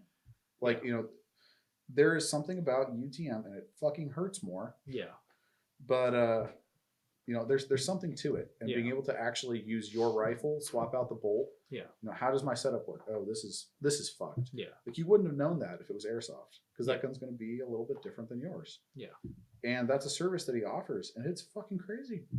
Like, I tell buddies that live in other states, like, oh yeah, you want to come up sometime? We'll do, some CQB stuff. I got a shoot house, and they're like, you have a what? I'm like, Yeah, it's just not a thing in most other places. Like maybe you'll get an indoor airsoft field, but like the fact Yeah. that you have a shoot house that just like your average dude can go to is fucking awesome. Yeah, and we were using it for Ty's event, SUSC, the Yeah. Small Unit Skills Challenge. Yeah. Dude, that's awesome. Dude, I'm so sad I missed that. It was good. As you saw my fucks break. It was on the good. Prius. It was good. Yeah. Like we'll do an AAR on that on my show. Yeah. But dude, I think Chad was with me actually when that Yeah. happened. Yeah, So it's- we it had. seems I really don't think cool. I don't think I've told you this. No. So the way it was set up this time was like nonstop. Yeah. So the dudes are running from Yeah. objective to objective. Yeah. They're getting tasked from a talk. And they had given them a challenge and a password that we'd used last year for Op4. Yeah. So, I say Dallas, you would say Cowgirl to me to authenticate. Yeah. And so we're setting up this ambush for these fucking dudes. And Because you're op for it. yeah, we're Op4. We're setting up this fucking ambush. No shit. We're just laying there for an hour, just fucking waiting in pure misery, like trying to hold your head up with nods. I'm Yeah. stargazing, dude. Apparently he's fucking stargazing and he's my rear security. So we had 350-degree security, apparently. This team sneaks into that 10 degrees, Yeah. and I just see a dude take it. Like, I feel a dude come up next to me. I look over. A dude takes a knee next to me. And I'm like, who are you? And he's like, what are you guys doing? You just pulling security? And I'm like, oh, fuck, something's wrong here. And I'm like, yeah, I guess so. And he goes, Dallas. And I'm like, Cowgirl? And he's like, okay, cool. What team are you with? And I'm like, what? Like trying to give myself more time to process. Yeah. I'm like, who the fuck is down south? Who the fuck is down south? Alpha. I was like, Alpha. Oh man, we're just all spread out over the map tonight. And I'm like, yeah. And then I realize I have an OPT4 patch on my back. So I slowly roll over and just put my back against a rock. And then I pretend to key the mic and I'm like, go ahead, talk. Copy. We'll be there in about 10 minutes. And I get up and I'm like, I don't know where any of my guys are. And they're like, yeah, it's been one of those nights. And I get up and I'm like looking at Chad, I'm looking at the other dudes. I'm like, fuck up, let's go. And we just fucking like walk away. And I'm like, oh my God, we almost all got shot at point blank. Our ambush got ambushed. Holy shit. Yeah. And I was like, oh my God, I just shit myself. And we get back in the talk and we're telling That's why security's important. You were security. Yeah. When you're on security, Yeah. stargazing is not a viable thing to be doing. He's asleep. But so pretty under He's knots. like, oh, my back hurts. I'm gonna look at some stars, I guess. And I'm just sitting there. And I'm like, no, I got this. Like, I got this. I got these lanes of fire. Like, I got my boys. They're not sneaking up on my boys. My boys are fucking stargazing. And I'm like, God damn it! It's all true. The So- thermals won't help you when you're looking at the No, sky. no, apparently not. Yeah. But that's a super cool event, and it's it's the pressure testing of the training you're doing. Like, Yeah. are the things that you're doing actually going to work? Yeah. So like we had a med scenario where they loaded the dude and then they came back for their bags or whatever. Yeah. They left no security at the truck, and the truck just fucking took off. So it's a really cool event. Yeah. This one was 24 hours. They usually have them 50 plus hours. I really hope they have out one in the next field. year. Yeah. Yeah. So he usually does 1-2 a year or something like that is what's been happening. So Yeah. yeah, it's if you're anywhere near, I think it's up in Spokane, anywhere near there. Yeah. It's on this like 30-40 acre property. Yeah. It's got like a mount town, little Blackhawks, like fake Blackhawks and shit. They even got a fucking plane from Panama Air or something. It's like Miami Vice Blue. There's been so much cocaine in the back of that plane. I fucking guarantee you the CIA had put so much cocaine in that plane at one point. But yeah, it was cool because it's it pressure tests your training. Yeah. Like, are you doing the right things? Yeah. And the little things like don't stargaze, like Don't pull rear stargaze, security, right? things like that. Yeah. That's and I imagine it pressure tests you regardless whether you're OPT4 or Mhm. blue. Yeah, and I mean, OPT4 is always, the dudes out there, they were grinding, they were getting after it. Yeah. OPT4 is just continuous. We got maybe an hour of sleep Yeah. the whole event. So for us, that's, one of the things that we train is like, can you operate at a relatively high level doing this, running a talk, managing all these teams out there while providing resistance to them Yeah. on no sleep. So I love it. Yeah. But it's, Did you get the no sleep hallucinations? not so much this time. I didn't. Last time 6 a.m. I did. Yeah, you did? Yeah, last time I was seeing fucking Wendigos. Like, I would just be looking out into the dark with nods, and I swear to God, I see something stand up and then crouch back down. And I'm like, contact, southwest tower, 50 meters. And I just keep looking, and like 15 minutes goes by and it doesn't move, and I'm like, it's a goddamn Wendigo. It's a goddamn Wendigo, I swear it is. So do you switch over from the UTMs to the live rounds? Yeah, well, we're out there with fucking UTM. We don't have real guns, and I'm like, I'm gonna get eaten by a Wendigo and shoot it with UTM. Like, this is how I die. Yeah. Great. Oh So- man, no, I get that. I remember my first time I was pulling a Firewatch, and I think it was like day 2 of like 2 hours sleep. This is similar to Chad. It was like I want to say 5 a.m. It's still dark out, and just all the trees were dancing like Mhm. they were alive. Yeah, it's Yeah. the thing, and you learn that, like getting Yeah. out and doing it, like being uncomfortable. Yeah, Like, I mean, that's how you combat this.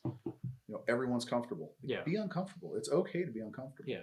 I want SUSC to be like a big thing. I want SUSC to be like Milsim West. I think It's it'd the be cool. tusk we have at home. Yeah, Like, he needs to make fucking sweatshirts with that. Like, actually. SUSC, the tusk we have at home. Mom, can we go to Tusk? No, we have Tusk at home. Yeah, no. Yeah, The Tusk we have at home. if you're in the Pacific Northwest, look up SUSC. I think it's SUSC. Yeah. they're It's defensive. yearly. At least yearly, sometimes twice a year. Yeah. And yeah, Defensive Action Center is who runs it. So yeah, look into that and then proceed to hallucinate Wendigos and die. Yeah, it's a great time. And all the Blue 4 teams, the guys that go out, like it's always good feedback. They always learn something. Yeah. And it seems like a good group of dudes. From yeah, the people and I know we're starting to get groups that are coming back. Yeah. And they get better. Yeah. Each time. And that's the thing. Like they're improving their position. And guys with training, and I told a buddy that I'd say this. So the way that my buddy looks at training and the way I look at training now that I've heard this and it's seared into my mind is, what is it going to take to drag your wife out in the street? What is it going to take? Is it going to take one random crackhead that stumbled into his house, or is it going to take a fucking CAG platoon to do that? Yeah. You're the deciding factor. How hard are you going to train? Or are you just going to go out and do 1R1s and call it good? Go get some flat beer range, right. Like, what's it going to take? Yeah. And you, as as the husband, it is your responsibility to take care of your family. And if you're just, well, I go out and shoot some pop cans every once in a while, like you're not an asset. Yeah. So getting out and training, like doing land nav, learning how to read a map, do medical, medical, shooting, moving, communicating, it all falls under there. Yeah. And a lot of dudes just go out, take some pictures in their fancy cry britches and call it good. They've got their airsoft night vision mounted to their fake Team Wendy. Mm-hmm. Take some photos at McDonald's, going through the drive-thru, and then that's it. I can't say I've ever done that. I can't say I've never driven up to a Wendy's with nods. A friend of mine messaged one day before I moved up here, and he said, like, hey, you want to take your nods and we'll go down to the food trucks downtown and take pictures? And I just replied with no. And then that was the end of the conversation. No.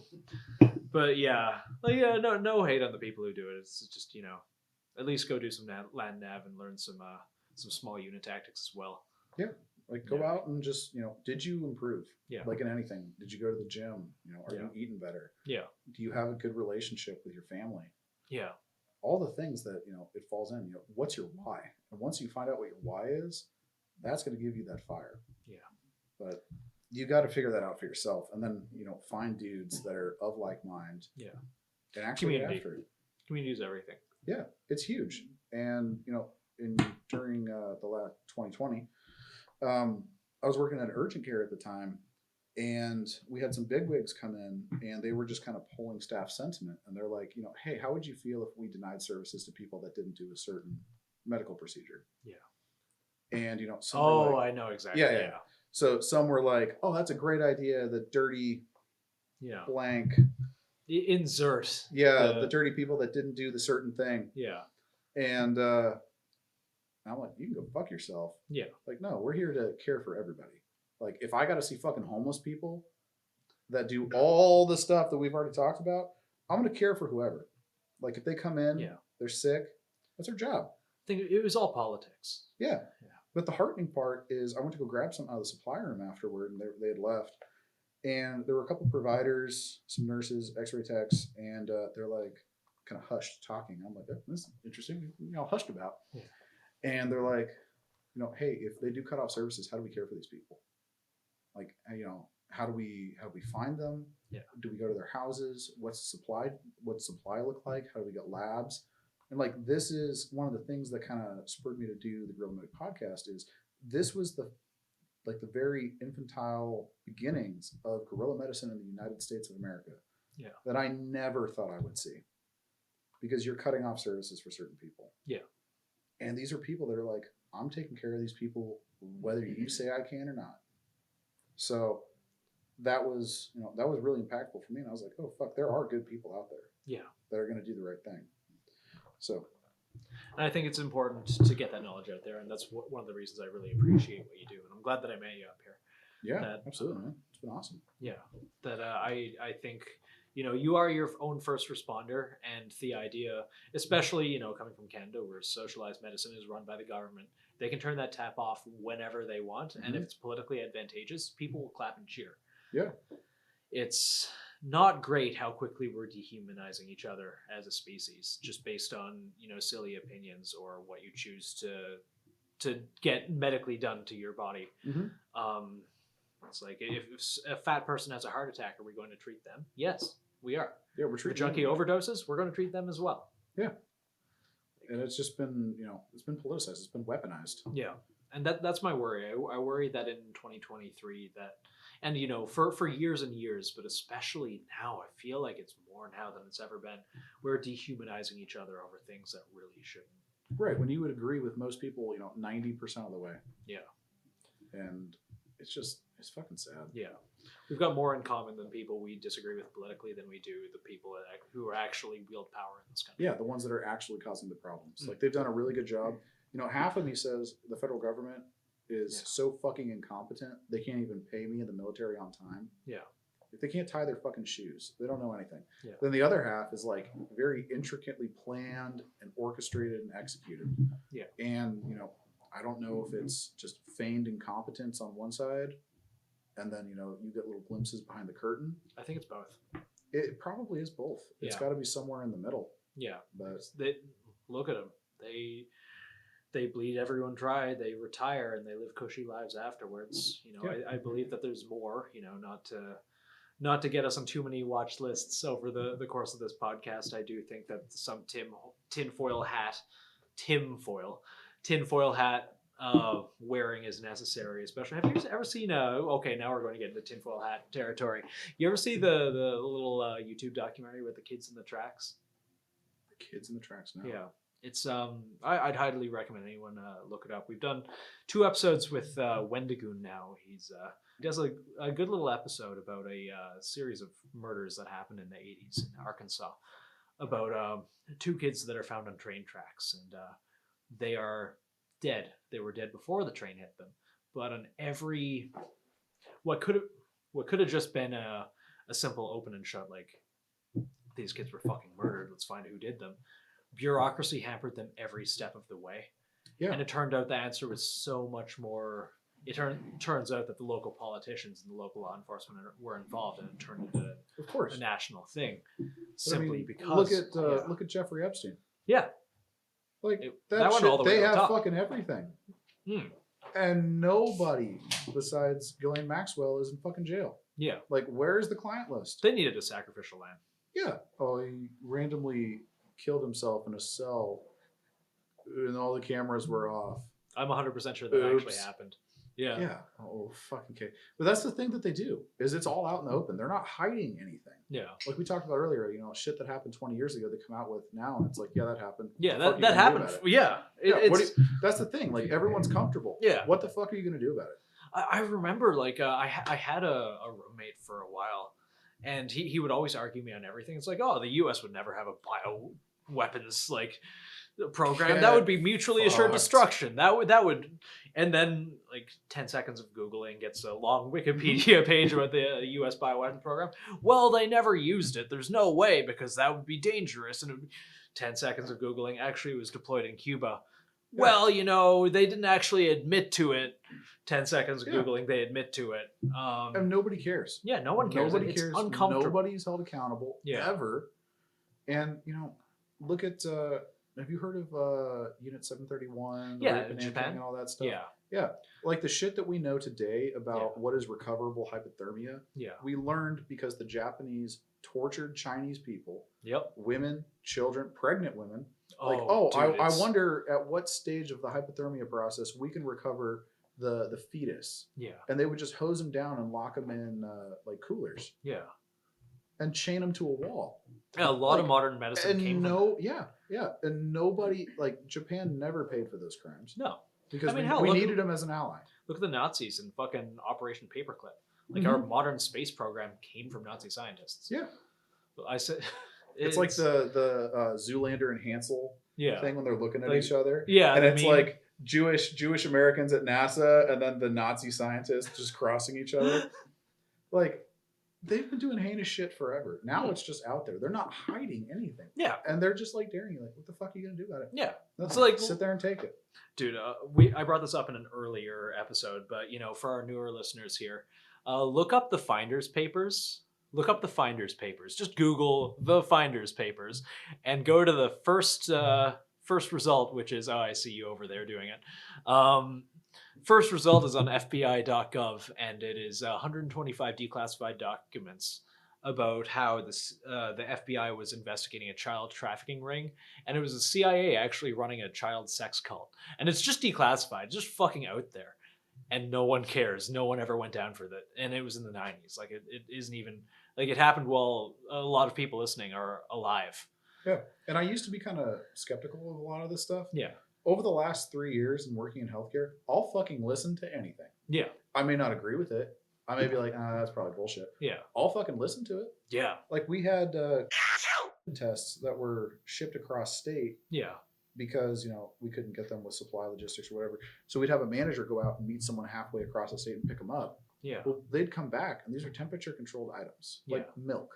Yeah. Milk is temperature-controlled. So are these tests. They come back. They're so far out of temperature range, these all need to be thrown away. And we're given the directive, no, use them. And I'm like, if you leave milk out and it fucking spoils, you can't just put it in the fridge and call it good. Yeah. Like, it's all trash. And so now they're just, oh, we have this X number of cases, and they're all popping positive. Yeah. And I'm like, how, like, this is so fucked. I'm seeing this on a daily basis. Yeah. We didn't have a single positive influenza case. Yeah. A single one. But we did have one that tested positive for influenza. Then we ran it again because we didn't believe it. Yeah. Positive for the other thing. And then we ran it a third time and it was negative for everything. Christ. So, like, what is the doctor what numbers are... What was the doctor going to tell him? Maybe you have flu. Maybe you got the other thing. Maybe you have nothing. I don't fucking know. Have a great day. Yeah. I remember, really close to the beginning of this. No, we did an episode a little while ago with, and this is kind of a contentious episode because it's outside of, our world, like the gun industry. We brought on say like the ethereal plane? Or? Yeah. Oh, okay. Yeah, no. Interdimensional sex slaves. We got an alien sex slave from Xenu. I guarantee you the Marine Corps will fuck it. I if it wriggles. Yeah. But no, we brought on because he had a lot to say. And he was actually, I can't dox him too much. He's also involved in this world quite a bit. But the episode was about what it's like to be a mortician. And just like the industry of death. And one of the things that he said in the episode, it was some wild shit. And like this completely unethical stuff. But one of the things that he said, and he talked about it a little more afterwards, was how he was instructed as a mortician and the person to officially write the cause of death after he does the... I don't know how it works here. He's based out of somewhere in Canada. Every single death, no matter if that person put a shotgun in their mouth and blew their brains out, or if they died later, if they had... they died of... no matter what. Yeah, absolutely, because they get the whatever $35,000 for it. Yep. I had buddies working at trauma centers, GSW to the head. Yeah. Swab them post-mortem, label it as that. Yeah.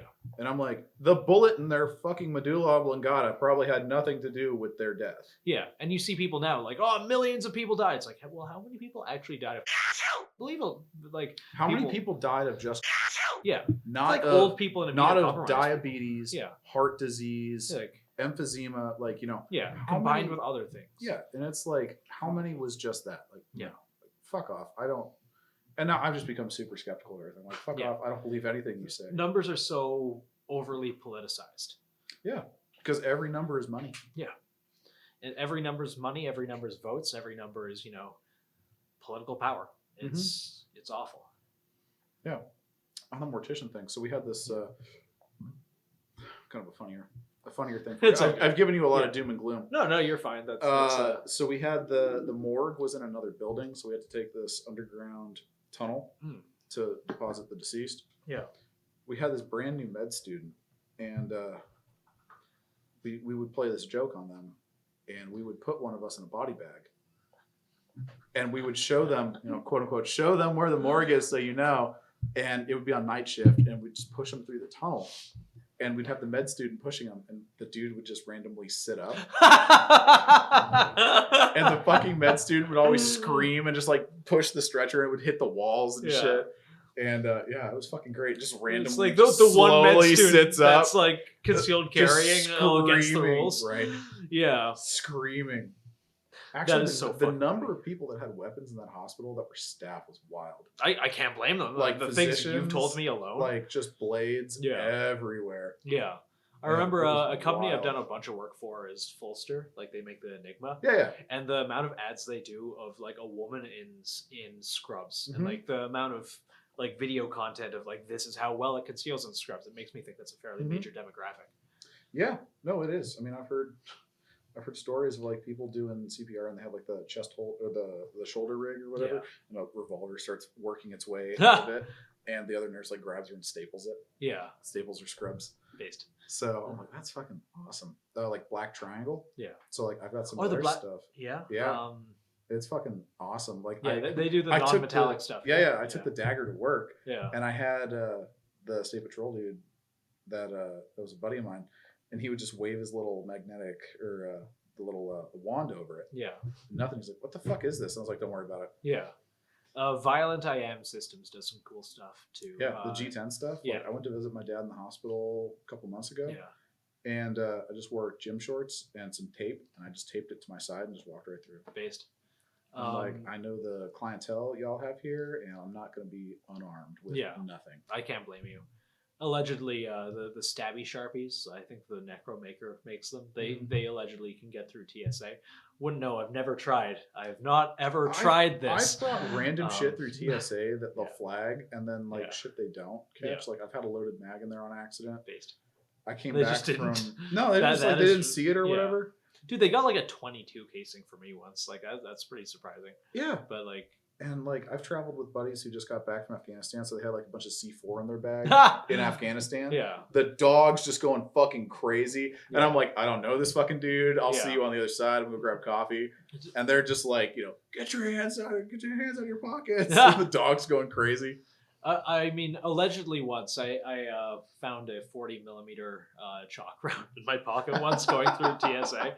Just like, You guys can keep this. yeah, no, I just like dropped it to a garbage can. It's like a decade ago. Fuck. Like some of the this airports- is a satire podcast. This is all in Minecraft. Yeah, this is Minecraft. Who gives a fuck? But like some of the stuff they'll let you carry through. So like I'll put soft armor Yeah, in a carry-on with nods. yeah, Not a fucking. Oh, word. yeah, Like, through LAX. they've they never don't looked even- at a plane. They don't bat an eye. yeah.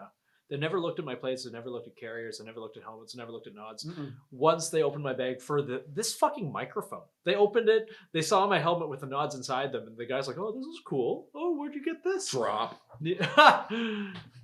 Fucking strangling a TSA. Local man strangles TSA agent after breaking his night vision. Like, I wonder how many- Shot to death how by many airport security. terrorists has TSA actually caught? Apparently, the number of people that they catch is very, very low. Like in their audits, they fail consecutively. Like, I mean, what a Quite a bit. fucking waste. Yeah, I I'm noticed sorry. like recently I don't they've consider them switched law to. enforcement. They're just this own little, minions of Homeland Security or whoever the fuck they're a part of. Yeah. I've noticed they've switched to an algorithm now. It's things will automatically be sorted out as opposed to human eyes will. There's human eyes as well, but if it detects a certain amount of metal or a certain amount of anything or a sharp object, it will automatically sort it out for someone to go through. You ever watch like Ed's Manifesto? Yes, I love him. Dude, so I play this game Yeah. when I go through airport security. Yeah. Like, what can I find on the other side that's a weapon? Yeah. So, like, I'll always have, like, a big fucking beefy padlock and a bandana. Ha! And then it's just, I just, Yeah. Get a steak knife. Yeah. And I'll just, tie the bandana on it, and I've got a fucking mace. Like, Yeah. you guys let me through with a lighter, Axe body spray, and a mace. Yeah. But you confiscated my tiny little Victorinox, like, quarter-inch blade. Yeah. You took my nail Get clippers. Like, good fucked. job. Yeah, get Fucking fucked. idiots. Trauma shears, they light trauma shears through all the time. They do. Like, Yeah. I have some in my bag that I always fly with. Yeah. They've never questioned me on, like, decompression needles or Yeah. trauma shears. They just let it ride. Yeah. And like I think all those things you should be able to get through, but at the same time be consistent. Be consistent. Let the Mhm. Victorinox get through as well. Yeah. I remember one thing I really liked from Ed's Manifesto was like the fruit knife. Like Mhm. when you go travel, the fruit Mhm. knife and the little and I did that whenever I traveled like Yeah. the Dominican or Mexico or wherever. I'll bring a fruit knife or something Yeah. with me. Wherever we go, the first Yeah. thing we do is we go and get a steak dinner. And I Yeah. keep the knife. Good idea. Yeah, and I wrap it up in the napkin, and then I Yeah. make a little cardboard sheath out of it. Yeah. Dude, yeah, Ed Just- Calderon, like tons of fucking Yeah. ideas from that dude. Oh yeah. I love Dude, it. a little fruit paring knife or something, a little paracord thing to attach the sheath to your belt loop.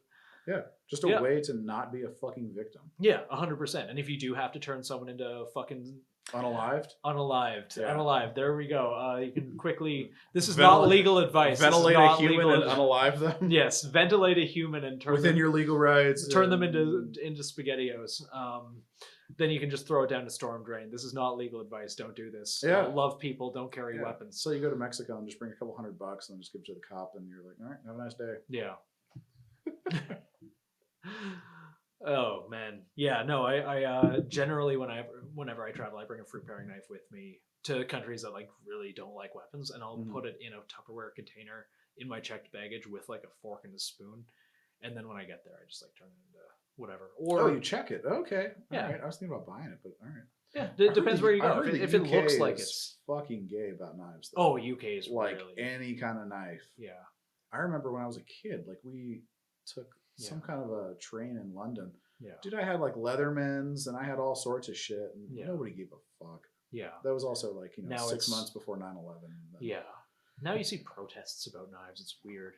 Save a life, turn in your knife, like get fucked. Yeah. This used to be a cool country way back in the Yeah. day. Like, And then people are still getting stabbed. It's like, oh, it's surprise being. yeah, and then they're driving around with the Palestinian flags, and it's like, fuck Israel, fuck the Jews, rape their daughters, and I'm like, I saw that. yeah, Like, I feel, that's not I even feel an safe in exaggeration. this place. Yeah. Okay, I'm not a Jew, but Yeah. my daughter's safe, I guess. Yeah, Question that's mark? weird. No, they'd rather go after little old ladies who post like politically like nebulous things on Facebook instead. Soft targets only. Dude, tyrant's gonna tyrant. Yeah. I mean, I hate the UK. yeah, they gave up their guns. They don't. Apparently, silencers are easy to get there though. Yeah, I Like mean in for the all of- guns that in they all don't of have. Europe. Yeah, Like I guess you can have 22s and some bolt actions if you pass 8 background checks. And, yeah, like in Germany, I've got family in Germany, and they're like, yeah, they're like pretty much required when we go hunting. Yeah. Makes Okay. sense with the I population. gotta wait a density. year Yeah. for a fucking muffler, basically. Yeah. Oh, I'm just gonna go to the store and buy a silencer. Like, fuck you. Yeah. I mean, like we are in Idaho, but then again, that's still federally illegal. But still, Yeah. I don't know. I don't want to be the trial run case for that. don't be the trial run case. Because in Idaho, pretty much all federal gun all federal gun laws are unconstitutional in the state Yeah. of Idaho. Yeah. But I'm like, someone's gonna have to be that Yeah. case study, and it's not gonna be me. So I just, Yeah, and they'd probably extradite I to sit here Washington and or say, something. fuck the ATF and all that stuff. But like, I still bend the knee. Like, I go to the store and buy my gun the regular way. And, Yeah. But it was funny. I did buy a gun. I bought a gun at I don't remember. It was like just a clothing store pretty much that had guns. Based. And so I go up and it's like, it was a Taurus, like one of the G2s or whatever, and it was like $150. I tried one of those yesterday. Sure, and I hated I'll it. fucking buy it. Yeah, Yeah, whatever. yeah, So I'm sitting there and there's this lady and she's of a different race that's not common here. yeah. And she just thinks she can walk in, buy it, and leave. She doesn't have any, carry permits or whatever.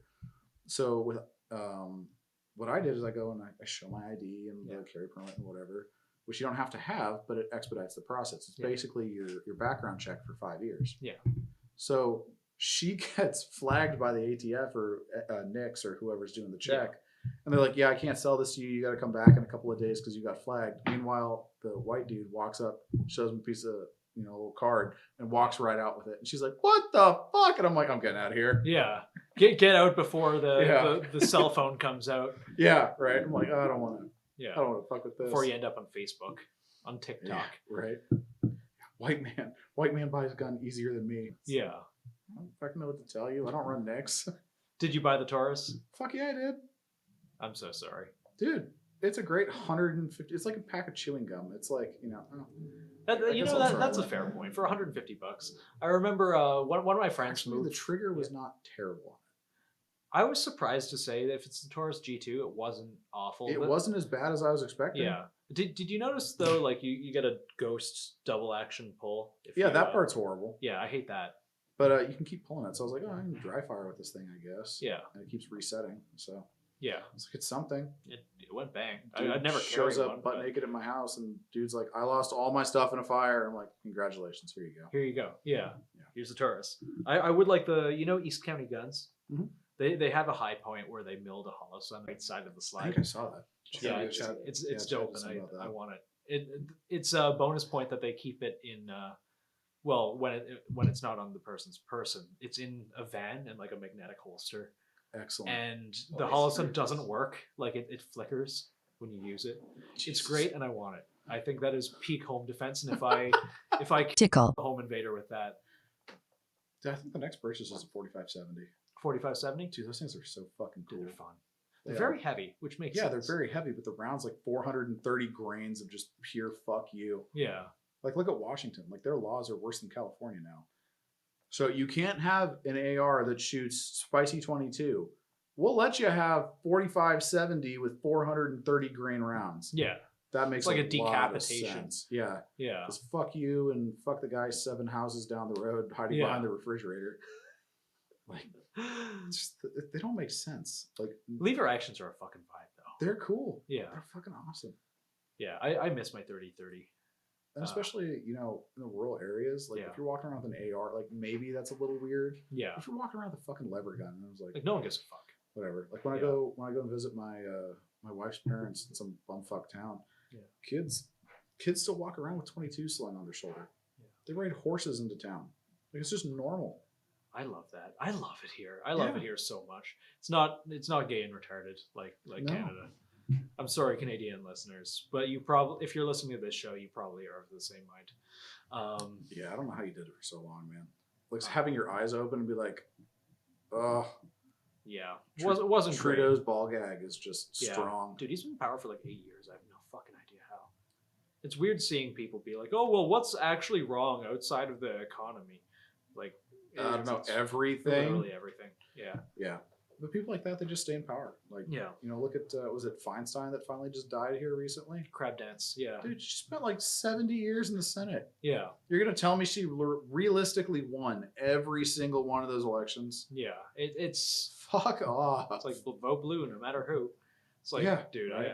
I'm so sick of all of it. But Yeah. it's nice being somewhere where it matters less, but at the same time, you know, the overreaching tentacles of the federal government will always find you, no matter where you are. Yeah, they'll find you. I mean, Yeah. like we already talked about, like the things you can control are local. Yeah, Like I can go out and knock on doors and I can personally change an election. yeah, Because if, you know, 1,000 people vote and I go out and I knock on 200 doors, yeah. I can swing that election. Yeah. Just by going out and talking to people. Yeah. I think, That's the way. yeah, smaller things where people are actually represented Mm-hmm. are better. The more people you get together and the more population you have densely packed, I truly believe that the average intelligence of your average voter goes down. Oh yeah, it becomes just herd mentality. Yeah, There's less independent thinking. yeah, They think that they're independent thinking because they go to universities. I'm like, Yeah. I've been to the same universities, and that is not what's Oh, going on dude. there. yeah. Some of the dumbest people I ever met were in university. Yeah, And some I of the think- smartest people I've ever met didn't graduate high school. 100%. Are they having a rave next door or something? It's the dance hall. Oh, base, we should go there. We hit the time limit, I think. Well, I think it's coming through. Sweaty Latin men over I there. think it's coming through. no, it's fine. Hopefully, That's a little Hopefully, vibe. That's a it's vibe kind of to I don't know. It's kind of a bop. yeah.